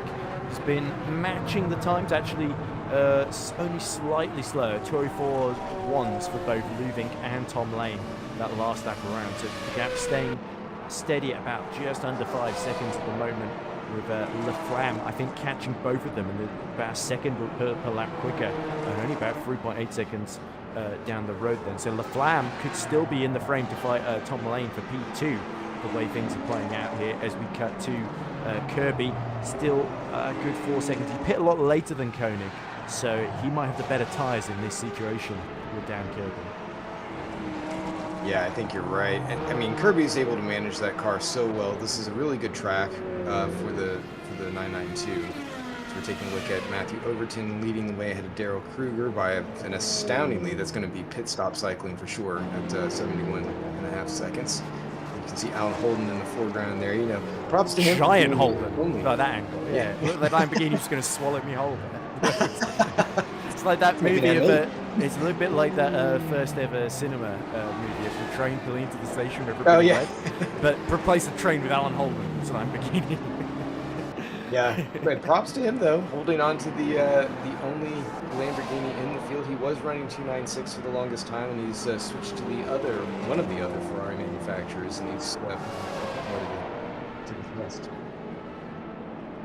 Yeah, we have got confirmation there. It looks like Luvink and Lane both having better laps, so Laflamme only catching 2/10 on Lane that previous lap, but Luvink about 2/10 slower than Tom Lane as well. So it is kind of nip and tuck between our top three. Risky lapping attempt there through Stabilo, but the 111 pulls well clear. Galant, by the way, has made another pit stop, but here's Stephen Bice getting into an incident. Oh, the Acura loses control, and Bice has nowhere to go. So that must be how we lost Stephen Bice, or had him have an issue earlier. Paulbert Reyes is out of the race as well, by the way. In case we didn't mention that, so that's another Toyota car. Halfway through, the chaos is Oh, in comes, that must be Axel Laflamme in the 57, isn't it? So Laflamme decides to be the first to pit. Oh, Luvink as well. So both of the teammates decided in the Valkyries decided to cover off anything from Tom Lane here. So that should prevent any undercut attempt in these final 44 minutes. No, but I think Tom's got a good strategy going on. Just judging from where he was with his first run through, the sparks coming off is just ridiculous. But he's managed to get the fuel pretty well on that. The Ferrari was pretty decent overall, but you know, certainly you could push it too much, just being that all-wheel drive formula. But I think he's got a pretty good shot. I imagine he might even be able to take one more lap around. I am surprised a little bit to see that Luvink was coming in now. I feel like if he were able to secure some of his fuel strategy, he might have been able to have another lap on him, but it's really hard to say. Maybe just between traffic and what he had to do, it's just sort of cost him enough that he couldn't quite eke it out. We'll have to see here, as everyone, it looks like, has come in, besides the top three at this point. For Luvink has come in. He was the leader. So it's Smith and Lane, again, like we saw in the previous stint, staying out the extra lap compared to everybody else then. We also see Chen Angelidis pitting a lap out, which again gives Vinicius Goncalves the AM lead, at least temporarily. But we'll have to see how that filters out then. So it doesn't look like there's any sign of rain to the end of the race now, so it should be a dry race. You can see the skies cleared up a bit. It definitely looks a lot sunnier than it did during the opening laps then. So through now goes Dan Kirby and Riley Koenig, both about 5 seconds apart. You can see the Hypercars are pitting will come out right behind Dan Kirby, so they should be able to breeze their way back through quite quickly. Yeah, it looks like Angelidis, and Chen is actually very close to him right now. That's almost a little bit shocking. I'm not sure how Chen was able to close that much. That's unless George was taking tires. I'm guessing tires. Here we go. Chen actually is he being lapped and overtaken there by is that Borman getting through in the other class, sir.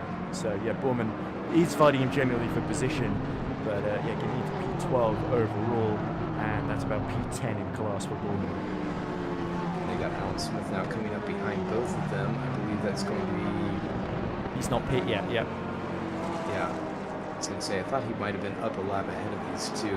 So but, they're stretching out another lap, so instead of going every 1 lap long, him and Lane are both going 2 laps longer, essentially, because of the lap they saved before. So that's Riley there. Is that the the last of the CMS pros. Yeah, Riley Coney. So he's up there trying to stay out of their way. But so Jerry Chen kind of rolling the dice on this. So George also rolling the dice, taking tires. I know that, like I mentioned earlier on the broadcast, he uses the snot out of those front tires. So it's probable that he just wanted to try and keep the pace. So this is kind of the Jerry Chen master play of being able to take advantage of sort of that supple nature of the 963 and not take tires, see what he can do by staying on old tires. And it's probably going to come down to potentially fuel advantage. And looking at it, he's got those hards up the front. I guess I didn't catch that previously. So the only other driver who's using hards, Ben Borman's got hards all around him. And so okay, Gary so Chen, mixed set at the moment. That might be explained why Chen has got a bit closer. Maybe he's only changed half the tires. I think you're exactly right. Yeah, he just did the front axle to just try and hold on. Looks like we've got a yellow in sector 2, so that's going to be later down past the cone. Pit Oh! times on the far right. Ooh. So he's just coming out of the pits. I thought maybe he'd miss the exit there of Radion, but it's one of the Bice brothers up just in front. So that's, I believe that. So Yeah, I think it's a it's 50-second pit stop for Angelidis and 23-second.8 for Jerry Chen. Is what I'm saying. Yeah, that's full tire. Full tire exactly. service for Angelidis. And Borman in between had a 30-second stop, so I think Borman had a very standard, just normal stop. So that would explain what happened there. As we see Angelidis now trying to pull away. Lane finally pits, so we should be seeing Alan Smith following before too long as well in his Acura. And that, in theory, should hand the lead back to Luving. Luving was about 49 seconds down on Lane before he pit here. So Lane will have to put a couple laps less fuel in, so he could be a threat here. I think LaFlamme may not be as close to Lane as he was before the pit stops here. So let's see where he emerges in. There is Tom Lane. It's gonna, yeah, he'll be back right away. He hasn't even started moving yet. Oh, there's a longer stop, so he's changing tyres. He's sacrificing potential track position as there goes. Is that Smith exiting the pit lane? That can't be because Lane is still ahead of him. So I think they've gone Goncalves' pit now as well from the Hypercar AM lead, and there is Lane exiting. So he is definitely in third at the moment. Locke is only about 2 seconds behind him now. So Michael Locke could be a bit of a threat to Tom Lane. In fact, he's gone through just 3 tenths ahead of him then, down the straight then. So this has cost Tom Lane 2 track positions. 3. Yeah, through goes Suvic. That look good. Yeah, Lane has definitely lost quite a bit. Now we're under 40 minutes, so they theoretically should only have one more stop to go after this, and then they can make it to the end. It might be very close for a few of them, just depending on where they've had to come in. They might have Unless to Lane and Smith are trying to go to the end from here, and that's why they were trying to pull those 2 extra laps. At 2x fuel, I don't know how they'd be able to do it. They're going to have to go in at between 20 and maybe 24 minutes, depending on how you play traffic and fuel management. But that's going to be an awful challenge for them to try and pull off. And especially at this longer track, you want to be able to get enough fuel to do an extra lap, just depending on where the leaders are. It's don't either know. that or they're trying to get a tie delta so they can breeze through in this stint having pitted a bit later. So could be worth the gamble as I'm being shown more information and pit stop times and the like then. So yeah, there we go. Most of the field that didn't change tyres doing 24, 25, 26 second stops. Those that did change tyres, including Tom Lane, 51-second stop for him. Yeah, and just a quick reminder for anyone watching, the tires and fuel are not concurrent. So in this series, if you want to take on tires, you have to wait until the fuel goes in, and then you can switch. You can serve one axle or the other or both, and so you can, as we saw with Jerry Chen, maybe save a little bit of time and just do one, but that can always be a gamble just depending on which one you change, what you do. It can really upset the balance of the car, so drivers really need to know what they're doing. Is this Smith? Oh, being hit by the Toyota. Big spin there. Is that... Oh, please tell me that's not Tom Lane, is it? It's a purple... Michael Locke. Oh, it's Michael Locke in the Ferrari. Oh, then in goes... that must be Smith in the black, red and blue car, isn't it? The Acura. I missed which one. I thought it was a Toyota. One of the Bice brothers, maybe. I couldn't see which one those. It was definitely an Acura, as we see Luving lapping the McLaren there, just about gets out of the way, so no harm done. That must be either Darrell Kruger or Stephen Miller, who's had his fair share of adventures today, or misadventures, I should Both. say. Yeah, still going Miller in P3 in the AM class in GT3, well, albeit 107 seconds down on Overton in the lead, who, as you rightly mentioned earlier, doing an absolutely sublime job. But yeah, definitely the lead battles in our top 3 classes of Hypercar Pro and Am and GT3 Pro yet to be decided, because only about 5 seconds or 10 seconds in the case of Hypercar separating them all, because it looks like Angeli's pulling away as a bit of a change of positions there. Is that Lane passing Timon Suvic? So Lane has made very quick work thanks to Michael Locke and Smith coming together there.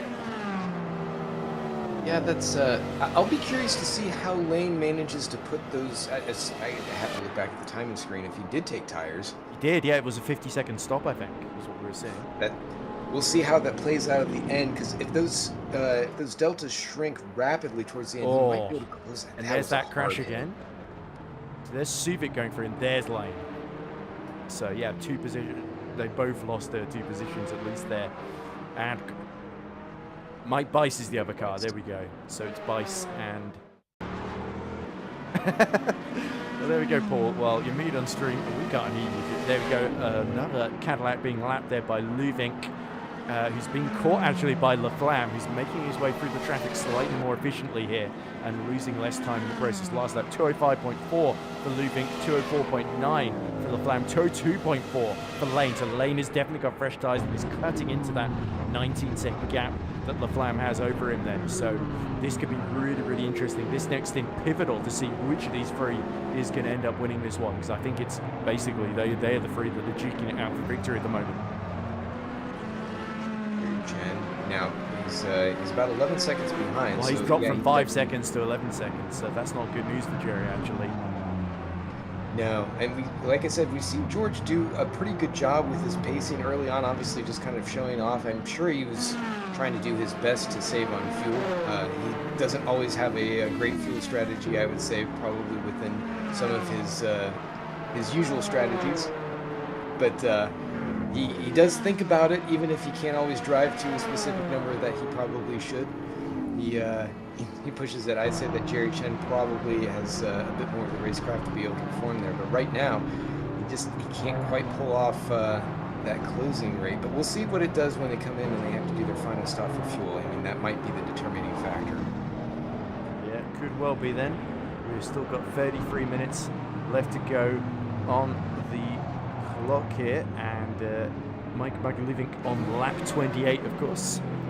Leading this one about 5 seconds ahead of his teammate Laflamme, and then 23 seconds down the lead and closing actually to just 22 seconds is Tom Lane then, who has certainly really found the speed on the fresh tyres exactly when he needs it here. Whether it's going to be enough to get him back into contention for victory remains to be seen. Luvink and Laflamme will have to keep matching each other's lap times. Essentially, you're sort of seeing a race that will close up as this stint goes on then, as we get towards the final pit stop phase, essentially, as you rightly say, Ross.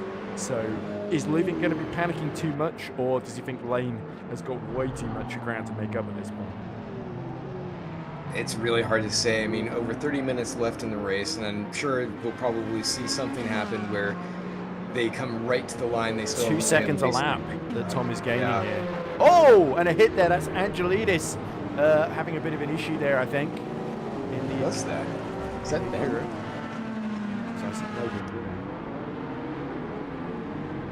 Couldn't really see. In the, He was lapping or being lapped, and that's lost him not that much time, actually, still 11 seconds to Jerry Chen. So here we go. see. Yeah, So there's Alex it looks a lot like Smith, doesn't it? Oh, Smith traffic. lapping him from the outside. Oh, and then he hits, he's Oh. just sent on a collision course with the Peugeot. Oh dear, so Smith actually lost a lot more in all of that. Yeah, that they just had a big traffic jam up in front of them that I think Angelidis was. He's kind of infamous for carrying a lot more speed into the braking zone and doing hard braking and just kind of turning off the corner. And I think that that just kind of caught him out. He wasn't able to slow down. So unfortunate they had that kind of coming together. I don't think that George meant to do that, but it happened. That's dropped Smith to 10th in class, by the way. So that's allowed Ben Borman, luckily for him, back through there, despite Ben Borman qualifying for the Olympic high jump.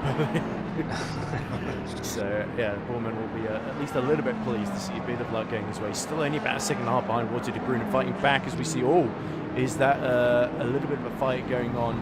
I think that might have been is that Magnus Dahlgren passing Michael Lock, I think, is what's happened. And Luvink, by the way, has actually lost the lead to Laflamme. Just 2 seconds between them now, so Laflamme's starting to disappear up the road, so I think Luvink has hit trouble zone. I think you're right. There's quite a bit going on. We might be able to catch a replay of that. If we're taking a look at Michael Locke, who's got severe damage on the front of that car. I'm sure that was from when he and Vice got together through Sector 2 there.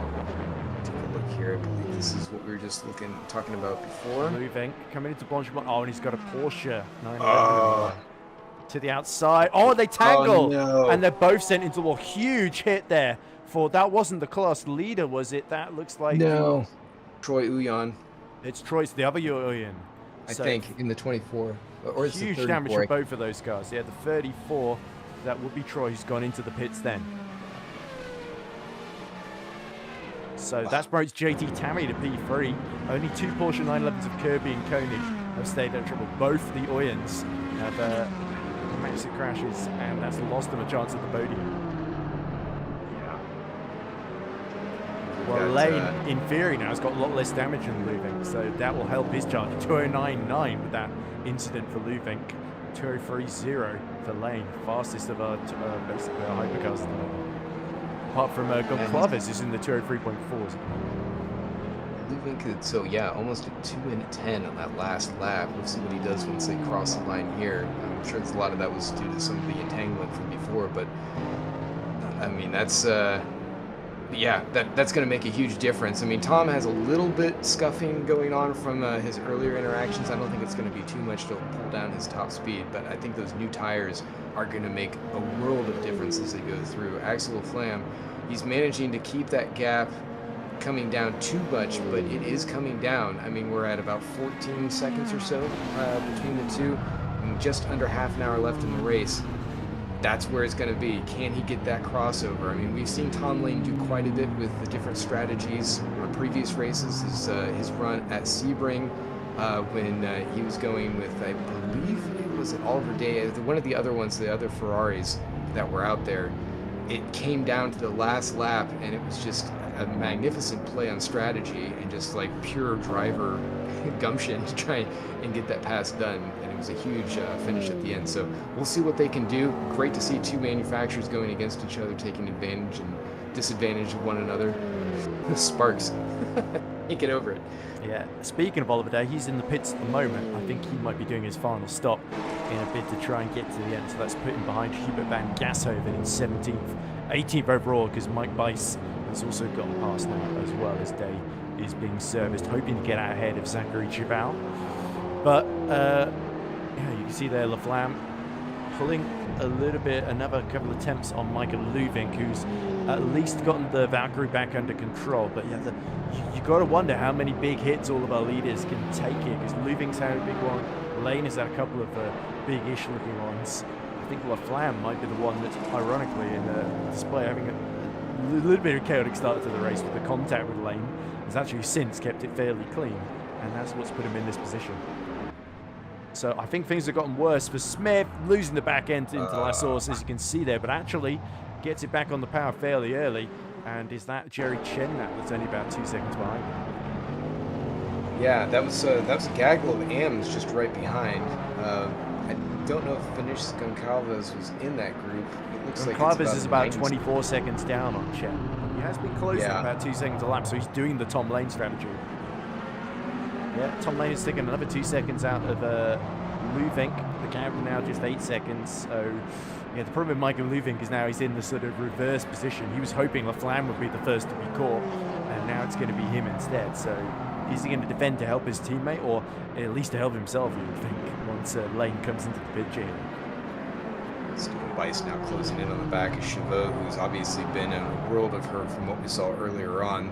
Very impressed that car is still moving around for as much as he's taken hits from early on in the race, but He's holding on to 5th place currently, which will be some points for the team, and that's going to help them tremendously as they go through the season. They're actually still sitting in 1st, but only by 2 points ahead of Jerry Chen, Akira Mistral, Chen and Monet, who's unfortunately not here today, but carrying the banner anyway. They're going to want to do everything they can to maximize those points. We'll see what Stephen Bice can do, who's admittedly probably one of the slower of the Bice brothers, the 3 of them, but he's definitely showing a little bit of work today. I should have too soon.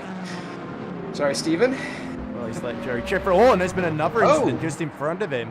It looks like the Akira. It's again. Is that Smith in more issues? Smith. I think it is. It's the Akira. So yeah, there's all sorts of things going on.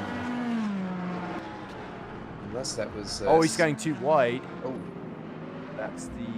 Oh, is that the 92? Yeah. Yeah, It is Smith. That's Then, Alan yeah. Smith. I'm trying to remember what the Akiras look like. But yeah, Goncalves has now come in for his final pit stop. So instead of running long, Goncalves is decided to roll the dice here. So some more yellows briefly in sector 1. But this is Chivo for Meyershank trying to keep Bice at bay there after Bice's little incident earlier on. Oh no, this is Bice looking at the moment, trying to keep Smith, who is about a lap ahead of him, I think. Or are they fighting on track for the same position? No, I think Smith is a lap ahead because he's still ahead of Goncalves. Yeah, he should be up there in the fighting out amongst the pro hypercar class, although he's much further back, although not near as far back as one of our leading hypercars from early on in the race, the Kevin Galot, who's in that Genesis and way back. He's in 11th place overall now. Still has the fastest lap of the race, but that has not helped him just because of the events that have taken place. We've been following along throughout the replays. Just a shame, because he definitely had a car and pace that really could have had him up on the podium for the end of the race here today. Yes, it's so in endurance racing, things can turn around so quickly. Even if you've got maybe the fastest car and driver combination, one mistake can completely compromise things and lead to a world of hurt and pain, essentially. So nothing is ever guaranteed until the race ends, and you do learn that the hard way, don't you, sometimes? If anything, I actually thought the modern VWSC series would be the cleaner one, but it's just as chaotic as the historics in places. So it's a little half spin coming out of the source that almost proves my point there. Yeah, that was one of the other Bice brothers who was coming through. I can't remember which one was driving the back there. It looks like Tom Lane. Yeah, he's down to 5 seconds. That was coasting at about, I think he's just under 10, or right around 10 to the lead. So he's definitely bringing that gap down. Now this is where Miguel Luvink is going to really have to show what he can do as a rear gunner and hold him in position. We're watching Ben Boren now, who's closed into the back of Valtteri de Bruin, who was doing pretty well. I'm wondering if some of this might be the pit cycling that's put him back there, because Ben has been struggling a bit. I didn't think that he'd be quite close enough to the back of Valtteri at this point. You can see the attitude of the car. Yeah, so Borman pushing on to try and put De Bruin under pressure here, so we'll have to see what can happen. So in all of this, Angelidis has also sort of fallen to 8th overall, by the way, although he's still leading the AM class after the tyre change by now 17 seconds over Jerry Chen. So he's pulled that another 6 since we last checked in earlier. Yellow's in the final sector. Not sure what that is all about. But yeah, meanwhile, Luvink only 4.6 seconds now ahead of Tom Lane. And it's Goncalves, I think, that's hit trouble. So that's a big shame. We did see him just go into the pits as well. So maybe there's a more serious issue then, and that's going to hurt his chance of challenging Jerry Chen for P2 in the Hypercar AM class. Luckily, Mike Bice is still a little bit too far behind, about 40 seconds. So here we go. Goncalves right behind is that left flam. Oh, and just spins on his own coming out the bus stop, and now he's going against the flow of traffic here. That's a really tough spot to be. It's one of the worst spins that you can have, because you just have to 360 around. Yeah, there's no place really you can go safely until traffic clears out. You can see that. A real shame for Gutierrez, because he's... Or, I'm sorry, not Gutierrez. Gutierrez is... Yes, Goncalves, the other Gutierrez. He's typically doing pretty well. He's in 3rd place right now. I think that he probably could have a strong pace to keep up there with Jerry Chen and even George Angelides, but unfortunately he's done himself in. Shout out to my teammate in the 81 series, by the way. Very pleased to hear that. We used to see in the chat. Jerry Chen into the pits then, as we get a comment from Ace Devitt 2071, Axel cooking. So definitely pleased to see Laflamme take the lead of the race, as he briefly did early on before he made contact with Tom Lane. We'll be interested to see if this race ends with a Laflamme Lane showdown once more, if it ends differently.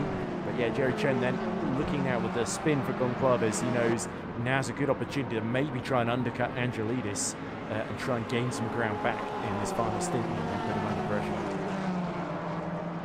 Yeah, and they should be coming in for their stops just about now, or if, within the next lap if they haven't already. It's coming It's in. that De Bruyn right behind Angelides there we're seeing in the foreground. So that is the 8th place overall battle. There's Laflamme and Luvink both in again. So Lane, will he react immediately? Will he stay out a bit longer and retake the lead then? Yeah, you staying out.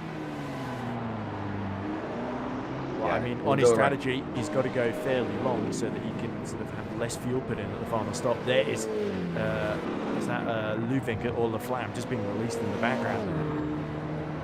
Yeah, so he's just coming around to the backside. Yeah, so he's I taking forgot his his stop is all the way down there, yeah.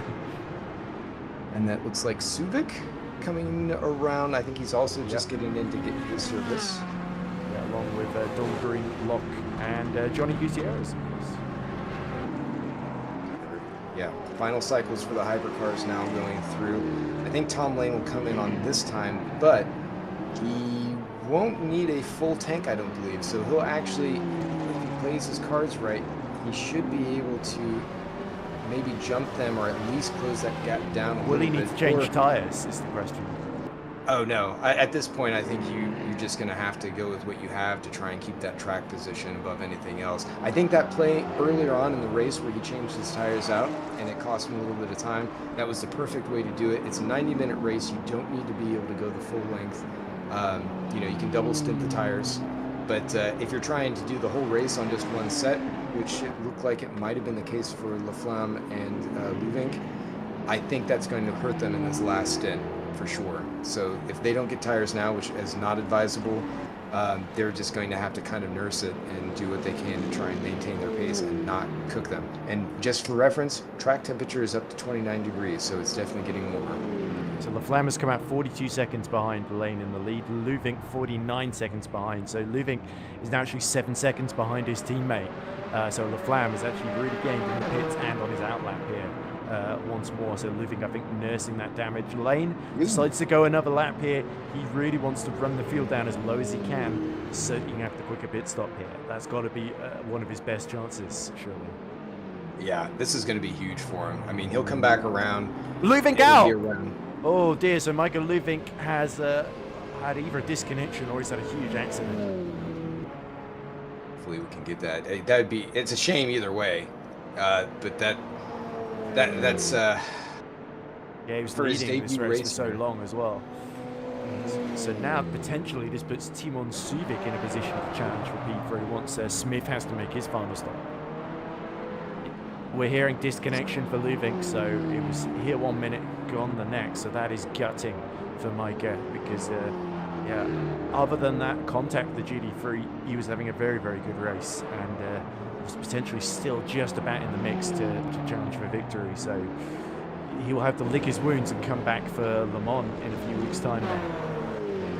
Yeah, that's extremely frustrating. I mean, you at least if Especially it's with something of 17 your own minutes to creating. go as well. Yeah, it's all that time and dedication that you put into it, all that hard fighting the entire way, and then it's just something completely out of your hands. It's just, like you said, gutting.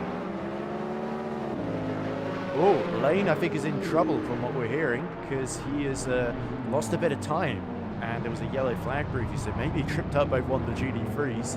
Yeah, the gap's gone from 24 seconds to 20 seconds over Laflamme, so all of a sudden, Laflamme is looking in a really good position here. Would have thought maybe it would have been coming around for the pit stop. We're hearing that it might have just been an unforced error, maybe. So fatigue's starting to creep in, I think, especially for the hypercar runners.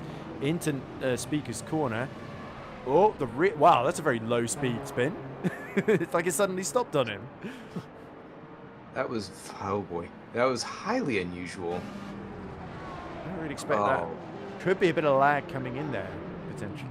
Of course. Yeah, I think you're right. That is an easy corner to kind of mess up there. You're almost off camber as you're coming in, and of course as you push out, you're trying to get back on throttle, and it's very slippery. It's uneven surface with the curb.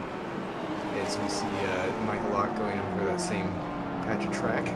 So it's very easy to undo, but if he has fresher tires, I can't imagine that would have done it as much, but it's very easy to just lose a little bit of focus, just get a little bit of wheel slip introduced, and then it goes right around. So that's an absolute shame, because he had built up such a great strategy, and he's coming back around again for another lap. So he's done an excellent fuel strategy. This would be an absolute shame to have that lose out because of that incident. He worked so hard to set himself up for the end of this race. He was in a great position. 22 seconds ahead of LaFlamme. I don't think that's going to be enough with the amount of pace that that Apex Aston Martin has been showing. Yeah, certainly LaFlamme knows that he's going to come out with a slightly bigger gap than he was expecting, so he can maybe afford to take it a bit easy in his final stint, the rest of this final stint. But Tom Lane will certainly be pushing and taking risks to catch back up, as we see all GT3 starting to pit in the Baron, Gas Oven and Chavot also coming in for a service. It was Daniel Kirby from the overall GT3 lead. So that potentially we're going to see what Koenig does next in second on the road. Of course, with Luving being eliminated, this puts Johnny Gutierrez potentially in a position to challenge for the top 4 here in his Cadillac, which is quite the turnaround considering how badly his race started at the first corner. Yeah, we see some flashing going around. Cadillac in real life had some incidents going through in a very similar kind of situation as he's making his way around. Finding him for position, of course. And they're coming around through the comb, just trying to really navigate that that Cadillac to get it so that way it can stay ahead. Man, just pour through there. It's great shots here. Thanks, call out to our broadcast director here, Paul, who's doing a lot of work in the background, giving us notes where he can as well. Yeah, good stuff. Tom Lane now is in, so he was able to go 3 laps longer, but no longer than that. So will this be enough to get him at least within touching distance? I think LaFlamme is going to be surely through before too long, and Smith will have to come in as well. So Timon Suvic could be about to get maybe even into the top 2 if the lane has a very long stop here. Here comes Chen in this replay against an Acura. Chavot. Yeah. Oh, Chavot goes long and Chen loses it. New man, it says on the side. Well, be wishing that didn't happen. That was a very unusual spot. It looked like he might have just been caught out and had to lock on the brakes with the car loaded to one side like that. Looks like we just lost Ben Borman from the race as well. So that's a huge shame after his acrobatics earlier that Ben was not able to get it to the checkered flag then. Just 12 minutes to go. So now this Gutierrez Dahlgren battle will continue. Smith is in the pits now, so it is now a battle for P4 between those two. Lane has come out about 15 seconds ahead of Timon Suvic. And here's what happened to Borman. Tried to lap the Lamborghini, spins off, and he's like a spinning top into the wall, surely. Yeah. Yeah, that engine is dead at that point. You can see it's just there's no pickup there. So that he's going around Alan Holden, who had actually just been passed by one of the Uyans, I think Troy Uyan, for position.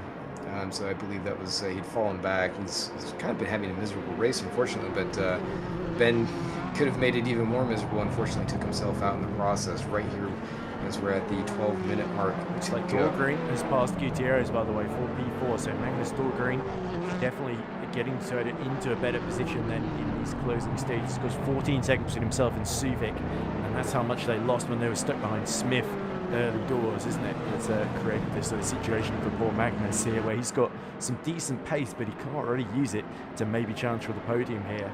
As we see Clark being serviced in the pit lane. Dean Clark falls to 7th in the Hypercar AM order there. Yeah, and just checking some of the Discord notes here, Micah Lumink, who's definitely very frustrated by that situation. Really hate to see that, because it was coming on to be a really great opening race for him, and that just heart goes out to him. Just it's something that you never want to see as a sim racer. You just hate that. Yeah, it's not really within anybody's control, as you say. So there's nothing really much that can be done, but certainly a lot of positives today for Michael Lubin, and we will certainly see him again before too long. He's far from the only driver that's had issues today, but that makes him and Borman makes it our fourth for a time at those. Gutierrez getting a little bit sideways there as he makes contact with one of the other hypercars there. Or it's another Acura. I think that might be Alan's teammate. It's hard to see from this far back, but it looked like there was some debris on the track. That might have been a pretty good whack. Yeah, it was either Day or Gas 7, I think. I think you're right. So there we go then. That gives Gold Green a bit of breathing space, as we see more yellows in the first sector. So not sure it's Oliver Day that has hit a little bit of trouble there at the very near the back of those Hypercar pros still running. Of course, all of this attrition has put Kevin Galal back into the top 9 in class, about 11 seconds behind Alan Smith, now that Smith has made what should be his final pit stop here. So yeah, we'll have to keep an eye on the lap times of Lane and LaFlamme, but I think Tom Lane knows it's going to be a bit uphill here. He lost a good 8 seconds at least with his spin, maybe even a full 10. So he'll know without that he potentially would have been in a much stronger position here relative to Axel LaFlamme. So, but if it was lag that caused it, yeah, Oliver Day apparently has just pulled off the road, is what we're hearing in the background. So maybe some technical issue or something that's blue screen. He has got it going again, so no blue screen of death just yet for Day Sakura. Watching on the timing charts, it looks like Chavot is going to swords against Stephen Bice back there in the Hypercar AM class. That's for 4th position. So he's closed up to the back of them, and as I was following to see what was happening with there they are, Alves and Chen. Yep. So this is 4th position, battle for 4th. Chabot to the outside, tries to go the long way round into Fanier. Can he get to the inside before Bice gets there? They're still side by side. Bice almost in the gravel there. And again, it'll have to be the long way round for Chabot. And Chabot finds it blocked off. And again, through Stavolo and into Paul Fred, just about keeping it on the track there. So Zachary Chabot taking a lot of risks. He cuts to the inside on the long run through Blanchimont. And he will have to go full around the outside. And that's exactly what he does. Stephen Bice falls now to P6 in class. P5 that was in a class. great fight. Yeah, they gave each other plenty of room. I mean, they're actually quite spaced apart. So really great to see that, putting on a great battle without having to come to doors and take some damage off each other like we've seen some of these other fights. But that's going to put them down. That's going to help out the George Angelise's Meyer-Shank Racing Acura team and keep them further up in points ahead of Ikiri Mistral and especially the Trash Pandas, who right now they're positioned to actually move into that 2nd place in the teams, although it's not over yet. Yeah, see how this is going to keep going. A slow exit for Chabot, but really all over the place was Stephen Bice then, as he's right behind him for Odragon and Ken cutting the track as well. So they can't afford to do that too many times because Bice and Chabot may find themselves running out of track limits to use up here. Yeah, I'm actually surprised we haven't seen anybody catch a penalty yet for as much as they've gone over. They might have been able to back off just enough to avoid the ire of the stewards, but it's with 7 minutes to go. It's still very close to the end. You don't want to risk it. it's just too much to be added to the time. Speaking of time, 12 and a half seconds or so is the gap between LaFlamme and Lane. Lane's last at 203.8. So LaFlamme was in the 205s, has now dipped into the very high 204s to respond. And actually it was a slow lap from Lane. So the gap stays pretty much as it was, 204.9 for the both of them. So you've got to think now, LaFlamme knows he can afford to lose about 1.5 seconds per lap, and still he'll be able to cross the line. Oh, Suvik is out from P3. So, my goodness, the attrition is really ramping up. Magnus Dahlgren will get on the podium after all. wondering if that was another disconnect. I didn't see anything pop up as far as local yellows, but I was looked away. Yeah, We're also looking JT at- Tammy in the pits now, in the Lexus, so he's making his final stop. Very big splash and dash here, just a handful of minutes to go. He might not be the only one. That's, Yeah, it is another disconnect then, so, my goodness. That's, again, just a shame to see that going through these races. Kirby actually is a little bit under pressure here between teammate Riley Koenig.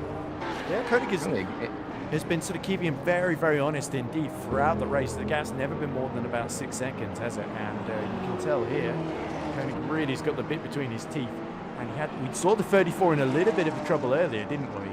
Just escaping some of the hypercars trying to lap it. So yeah, Koenig is certainly, neither Kirby or Koenig have things completely their own way in this one. But Kirby knows he's just got to get it home without making a mistake here. So it's really who cracks under the pressure that's going to decide the victory here. Big yellow out in sector 1 there. Hopefully nothing more than just a bit of a spin. Shout out to Hallam Voice, who's has having It's his Galau, race. apparently, they had an issue there. Sorry to interrupt you, but your praise of Hallam Voice, perhaps he deserves it, and Galau has decided to call it quits there. Another one of the early front runners that we had. We're just following along with Matthew Overton right now, who has a somewhat comfortable lead. Oh dear. Daryl Kruger. Oh, we're hearing quite a few have dropped out then. So Galau, we've just been saying Galaut's DNF, Paul. Haven't you been listening? Well, we both said it now. Do we need to say it again? No, try to show you what happened, ladies and gentlemen.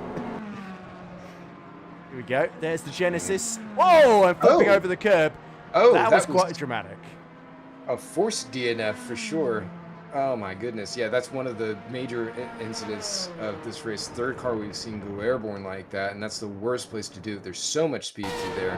That's exactly what we were talking about. If you've used up your car throughout the race, that's exactly what you can expect going up over Rouge to Radion. I felt like more like somebody ejecting the cartridge on the Sega Genesis than the Genesis GMR. But there we go. That is really not the way that Kevin Galaut wanted to end his race at all, really. So it's just been a bit of a nightmare day for him that it's turned into.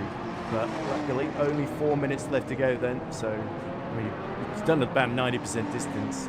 Not that it really matters because he's not going to finish in the top 10 at this race. So because Gas7 is going to get through, and on the day you think is still going as well, going to inherit that position from Suvic then. So it really is now about keeping it out of trouble. I think Tom Lane has sort of, I don't want to say given up, but he's just sort of decided to consolidate second position rather than going for broke to challenge for the lead here.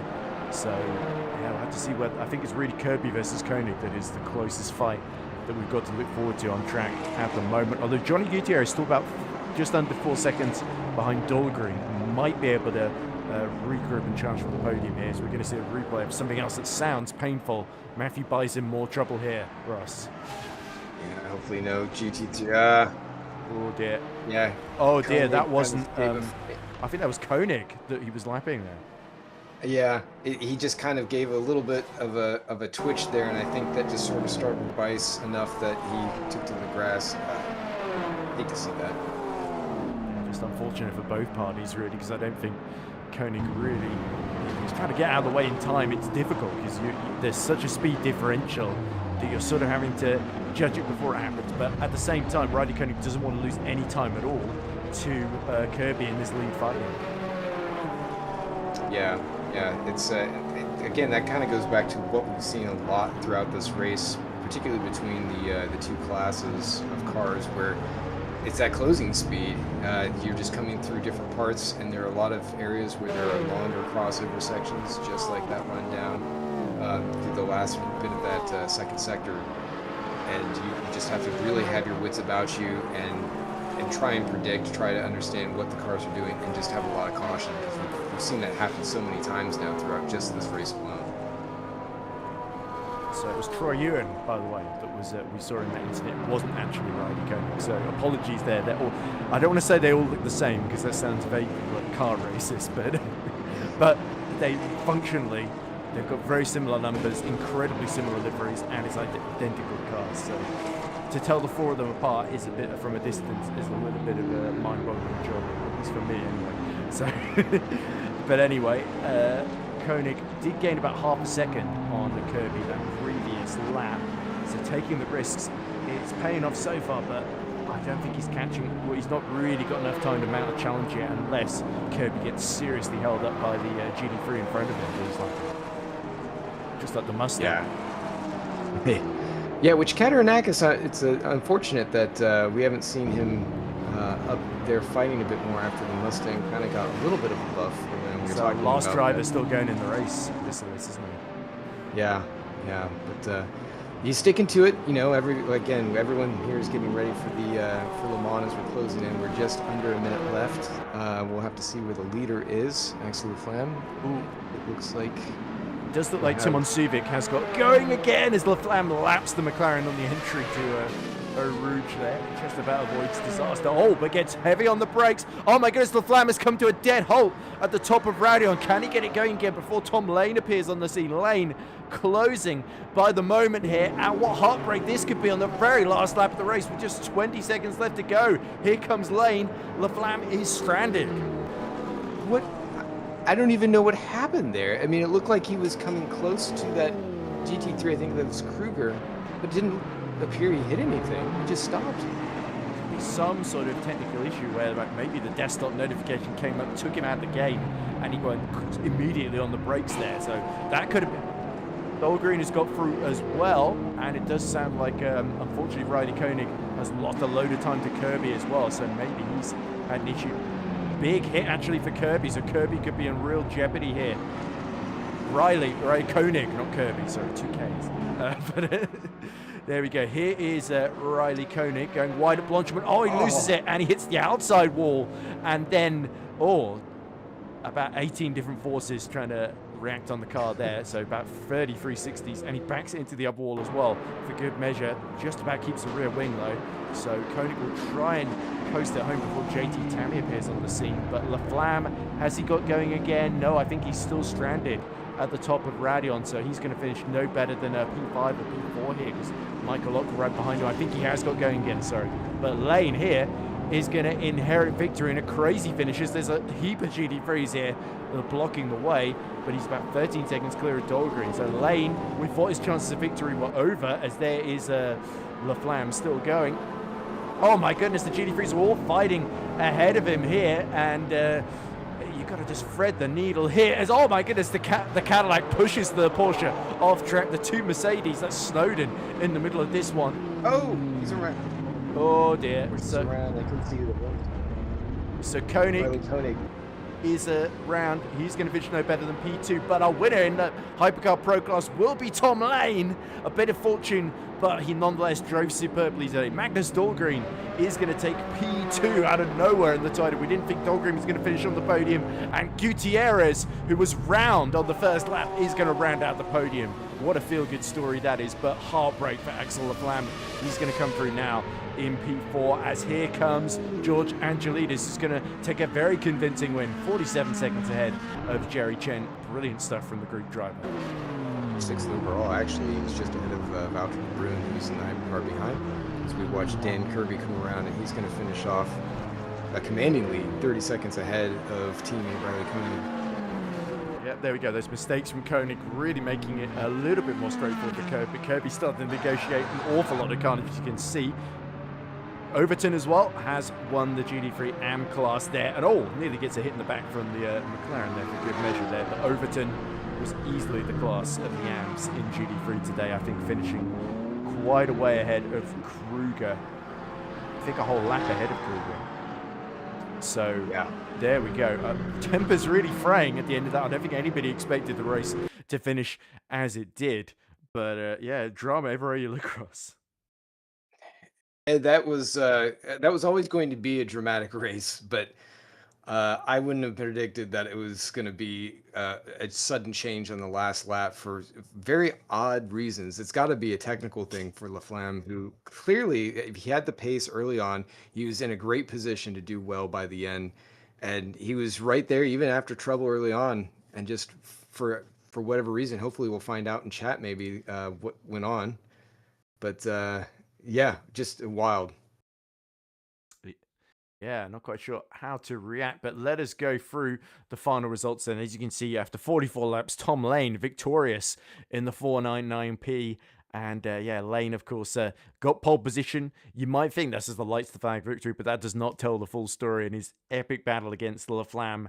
And of course, Michael Luvink as well. Magnus Dahlgren taking second position in the number 7 Toyota. Really, Magnus in a great fight against Johnny Gutierrez in the final part of that race. And it was Dahlgren that came out victorious. Gutierrez recovering from a terrible first lap to really steam through the field with a brilliant strategy call from the Cadillac.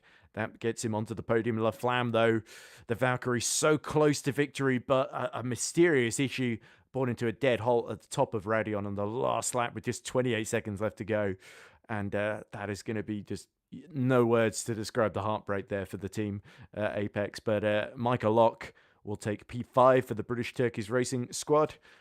Walter de Bruin will take P6 for Rookie Monsters. Alan Smith was a bit up and down, tried to do something clever on the strategy, will come home with P7. Gilles Lalonde gets his Cadillac home in P8. Hubert van Gashoven, staying mainly out of trouble, gets the Craven Racing Acura down home in 9th. And Oliver Day will round out the top 10 in his Acura, having been a little bit off the pace. Timon Suvic was disconnected, but was able to keep going and get 41 laps on the board in P11, so he will be classified, but sadly not getting to the end. Kevin Galout, who was so quick, did take the fastest lap, but had all sorts of misadventures. Ben Borman nearly went into space at one point, and sadly, that oddly wasn't the incident that got him retired. It was a later crash, if I'm not mistaken. Michael Luvink disconnected while running second on the road. It could well have been his victory today as well. And Ryan Paulbert Reyes, I think, had issue in the middle of the race, was our first hypercar to retire. Yeah, it looks like a lot of what we were seeing there at the end, a lot of the chaos with the disconnects and other technical issues were kind of spread wide. Many drivers complaining about some issues. Ryan Paulbert Reyes actually sent a video of his steering wheel breaking. So one of the dials on there, I couldn't tell quite which one it was. Yeah, we kind of need to go through the... Yeah, exactly. Oh, I'm sorry. Sorry. Shut up, Ross. Shut up! Right. George Angelidis wins from Jerry Chen. Vincius Goncalves rounding out the podium from Stephen Bice, Zachary Trevaux, Mike Bice, Dean Clark, and Matthew Bice. All who finished, oddly enough. Daniel Kirby takes a great victory under the pressure from his CMS Pro teammate Riley Koenig, who had a big incident that completely destroyed the car near the end. Koenig still came home in P2 from JT Tammy, who rounded out the podium. Hallam Voice was 4th. William Snowden had to pit right in the first lap, but still got home in 5th with some clean driving. Brian Van Busekom was P6, so the trio of Mercedes from 4th to 6th. Troy Oyen, with a big incident for him, he is P7. Alan Holden is P8 in the Lamborghini, and John Oyen had the trickiest race of all, finishing 8th and last. Matthew Overton, of course, our dominant winner, a lap ahead of Darrell Kruger in the McLaren. Then Stephen Miller, Vasilis Katarinakis in the Mustang, and Stuart Barge. Sadly, we lost right before the end of the first lap, so it was a very, very short race for Barge, but his teammate was absolutely sublime. So there we go. That is all your results there. Ross, you may finish your thought while we wait for the interviews. Apologies for shouting at you quite forcefully. No, it's still more reports coming in about different disconnects or other technical issues going on. Just unbelievable, and it just threw so many spanners right into the mix of things all the way through. It seemed like things were going to be just typical duking out from the first stint on, and then by about the halfway point, we just saw everything really change shape. It was amazing. We've got here we go then. So our GT3 Pro AM winner has just joined us in the form of Matthew Overton. Matthew, apologies, we didn't actually see a whole lot of you in the race. We just cut you every now and again just to confirm that you were still in the AM lead, but you were very, very dominant today. Congratulations. How do you feel? Well, thank you very much. Thoroughly surprised. I've struggled in practice all week with the car, trying to get it, especially through Eau Rouge and Radion, and found it during the wet practice, actually, and just applied that to the dry, and it just worked a treat. I can't complain. Yeah, I think you even beat Alan Holden and John Owen in the overall order, so 28th overall. Considering you weren't expecting to be that strong, that is quite the turnaround. The Ferrari has taken a while to get onto it. I think Spa just played well to its strengths. Obviously, the Porsche is just owns this track, but I was able to get the Ferrari in the right place. I'm just sorry, my teammate Stu Barge there had issues. He hasn't explained to me yet what happened, but yeah. So it was it's a great victory, but tinged with a little bit of disappointment because he wasn't able to finish the race. I can tell you that Barge was trying to avoid a hypercar, and unfortunately, he turned into Will Snowden in avoidance. So it was a little bit messy. So it was a very short race for Stewart, sadly. But he did do a very dramatic flip. I made a comment about his suspension being made of rubber bands, so that should tell you something. But anyway, Ross, any questions for our GT3 AM winner before we let him go? No, other than what are you going to be doing for Le Mans? Are you guys teaming up and taking it on, or you have any others that you're bringing in for that one? Right now, it's just the two of us. So he and I are going to have to work on a great setup for that, and just get the practice laps in so that we hand off to each other a car that we can take to the finish. Hopefully, do this again. Well done. Absolutely, I echo that completely. Thank you very much for talking to us, Matthew. And the Overton window is truly open, and it is Matthew that has fallen right I was into waiting it. for someone to say that. There we go. I was trying to get an Overton pit window gag in there, but you were so far ahead that nobody was in the Overton pit window apart from you. So there we go. But anyway, thanks very much for talking to us, and yeah, best of luck for Le Mans in a few weeks' time. Thank you. So, shall we move on to who shall we have next, Paul? Shall we go for our GT3 Pro winner, if he's still around, Dan Kirby? Yeah, we can grab him. There we go. Daniel Kirby joins us now, having taken victory in the GT3 Pro class. So, Dan, it was a very close battle for most of the race between you and your teammate Riley Koenig, until Riley had I think a big accident while trying to close in on you in the final stages. So a tense finish, but you really soaked up the pressure well. Congratulations. Oh, thank you. Yeah, it was definitely a difficult race. The hypercar guys, a lot of these new guys, I don't know, they need some lessons. There we go. I think there might be a couple of us in the GT3 class that might echo that sentiment, and the hypercars have probably got some not particularly nice things to say about GT3s as well. But anyway, was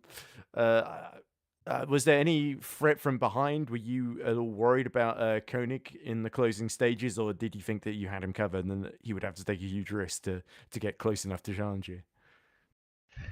No, I was struggling on my tires a little bit, but I wasn't too worried about it. I think I had a decent enough gap. I could kind of just bring it home the last, like, I don't know what that was, 5 laps or something. And then, yeah, he was pushing pretty hard, and then I guess made a mistake and had to do the last couple laps with like 90-degree offset steering or something. It's a good thing you both had that gap to Tammy then. But yeah, either way, congratulations. Ross, is there anything you want to say to Mr. Daniel Kirby before we let him go? No, just congratulations. Look forward to seeing you guys at Le Mans. I assume that everyone's going to be doubled up with their partner as usual. I think Riley's not going to make Le Mans, which is why they kind of like decided to fold the hypercar team, and Troy's just going to join us, and then Riley's kind of just in and out whenever. I got you. There we go. That's confirmation on that, which is nice to have then. But anyway, Daniel, a great race today. Hope you enjoy your victory, and best of luck for the rest of the season and, of course, Le Mans in a few weeks' time. Yeah, thank you guys. All right, and that's all the GT3s done. And we are now joined by a very, very popular man, a man who won the Hypercar AM race by a good 30 seconds, I think, in the end, over Jerry Chen, after really being the class of the Hypercar AM field, and was running on the overall podium for a big chunk of the race as well. It's George Angelidis. Hello, George. That looked like a very comfortable win in the end. You really just had a lot of fun out there. I think you were not far behind Michael Lock at the finish. No, yeah, it's it was nice to know that with a bit of practice and setup work, I am there. Yeah. So it's like we did a lot of work with Zach, my teammate, yesterday. So about 4 hours of practice and setup work, and we are there. At the end, I could have been up there, P4. I don't think I could have got Magnus, but I think if I was pushing Micah and Johnny were fair game. But it was at that point, I already had intrications with Hypercar pros, defending aggressively when the pace was completely different when I was getting through the field because they didn't change tires and I changed tires. And I said, like, you know what, getting 2 more cars is not giving you points. So just put it on cruise at the end and then got the win here. But yeah, I'm super happy with it. Very, very happy. Indeed, that was definitely the case. Ross, any questions for George after another victorious drive in the AM class? What livery are you running for Le Mans? I don't know. I knew you were gonna ask something like that. I don't know. We have to talk with Zach about what we're gonna do, and if we're gonna do a throwback or if we're gonna put like an amalgamation of the 9360 liveries or something among the years. Yeah, we have to figure it out. We're having a couple of other guys from the 93 crew joining in as engineering support. You know, like Ali, the performance guy, is gonna be coming in and helping us out. So I'm super excited about the upcoming race. It should be a lot of fun. Just give the Acura like kind of a final hooray. But yeah, it's good. Again, thanks to Zach for all the help yesterday. He ran into issues, I think, at the beginning of the race. But we're looking for that one too. It's close. It's gonna happen. I'm sure it's gonna happen at some point. But it's just we're gonna try it next time. Awesome. Well, we look forward to you putting those words into action then, George. You've done a fairly good job of doing that over the past couple of years. So, yeah, best of luck for the rest of the season and at Circuit de la Surf in 2 weeks' time. Thanks for talking to us, George. Thank you. But not the top step yet. Good job, but not the top step. All right. Well, one step at a time then. Yeah, exactly. Thank you. All right. So, as we let George Angelidis leave, we've only got one driver left to talk to in terms of our winners, and that is our overall winner, Mr. Tom Lane, who joins us now. Sorry to catch you off guard there, Tom. That's been kind of the theme of the day, hasn't it? Well, so up and down. You take pole position, a collision with Axel Laflamme at Lecom early in the race, and then a huge fight back after getting caught in the sort of pack and a couple more avoiding collisions, essentially. And then a spin that costs you time. It looks like Laflamme has got things under control. And then on the very last lap of the race, he comes to a dead halt at the stop of Radion. We thought we might be talking to Laflamme at the end of this, but in the end, it's you that, I don't want to say inherits victory because you still fought very, very hard to be in that position to take advantage. But yeah, just so up and down today, Tom. You must be completely frazzled. Yeah, that was a very, very odd race. I really shouldn't have won that. That spin with about 15 minutes to go was a black screen, and my wheel just completely froze up. Yeah, I thought it lagged. It looked very strange on stream. Yeah. Because it looked like you were stopping and then had a very slow spin. Yeah. And then after that, my controls locked up, so I didn't get anywhere near the amount of fuel I needed. So I was running the whole last stint in safety car, and just very, very slowly. I really have no idea what's going on. Loads of people have had moments like that. Were you born under a lucky star, Tom? Well, only until the last lap. It may not seem that way earlier in the race, but wow, yeah, just there's so much to talk about in there that I almost don't really know what to say. Ross, any questions for our surprise winner? I mean, it was kind of out there just in terms of what was going on, but yeah, congratulations. And yeah, you're still planning on running Le Mans? Yeah, definitely. Alone again. Alone again. You're not going to find somebody, maybe maybe a heavy hitter, just bring from the outside? No, I like it. I like doing a long race. Just lock in for 5 hours. That's fair enough. I've enjoyed them. Other ones I've done so Sounds far. like Ross is trying to put you into speed dating here, Tom. I think It just makes it fun, you know. might be to conclude this interview then before Ross makes any more offers to Tom. Oh, don't you want to hire this driver? Anyway, but yeah, thank you very much for talking to us, Tom. Yeah, cheers, Like guys. you said, maybe a bit of luck in the win, but you absolutely had to push to be there, and you put in a great show for us as well. So thank you for entertaining us, and congratulations on victory. Yeah. Thanks for putting on the show, guys. No problem. Thank you. All right, there we go. So as our last winner exits the interview room, we come to the end of the broadcast, Russ, and a very exciting fourth round in Spa. But I think all of your questions are about Le Mans, which really shows that everyone's focus is shifting to the 4.8 hours, aren't they? Yeah, well, certainly at this point, I mean, it's not long before we turn around and we actually have that race. It's not far away, and it's the one that everybody thinks about just throughout the season. There are a lot of points on hand to take or to potentially lose.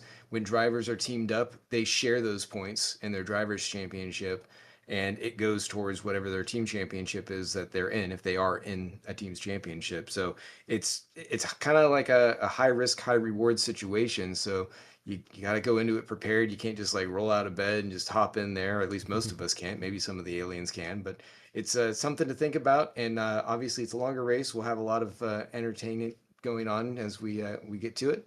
And yeah, just look forward to it and what other things that Storm Gang Stimulation has to be able to put in just before we get there. Indeed. Yes, definitely tune into all the other Storm Gang Simulation and the CMS racing events as well. So once more, congratulations to Tom Lane, George Angelidis, Dan Kirby, and Matthew Overton, our 4 class winners today here at the 90 Minutes of Spa. I've been Edward Hunter, he's been Ross Smith, and we've been joined, of course, in broadcast direction by the wonderful Paul Glover. That's all from us at JP Broadcasting. Make sure you tune into the next of our broadcasts a bit later on. I guess we're doing more tomorrow, I guess. But yeah, you never know. We might be accommodating on you on the track someday soon. So stay sharp. Thank you very much for watching, and good night.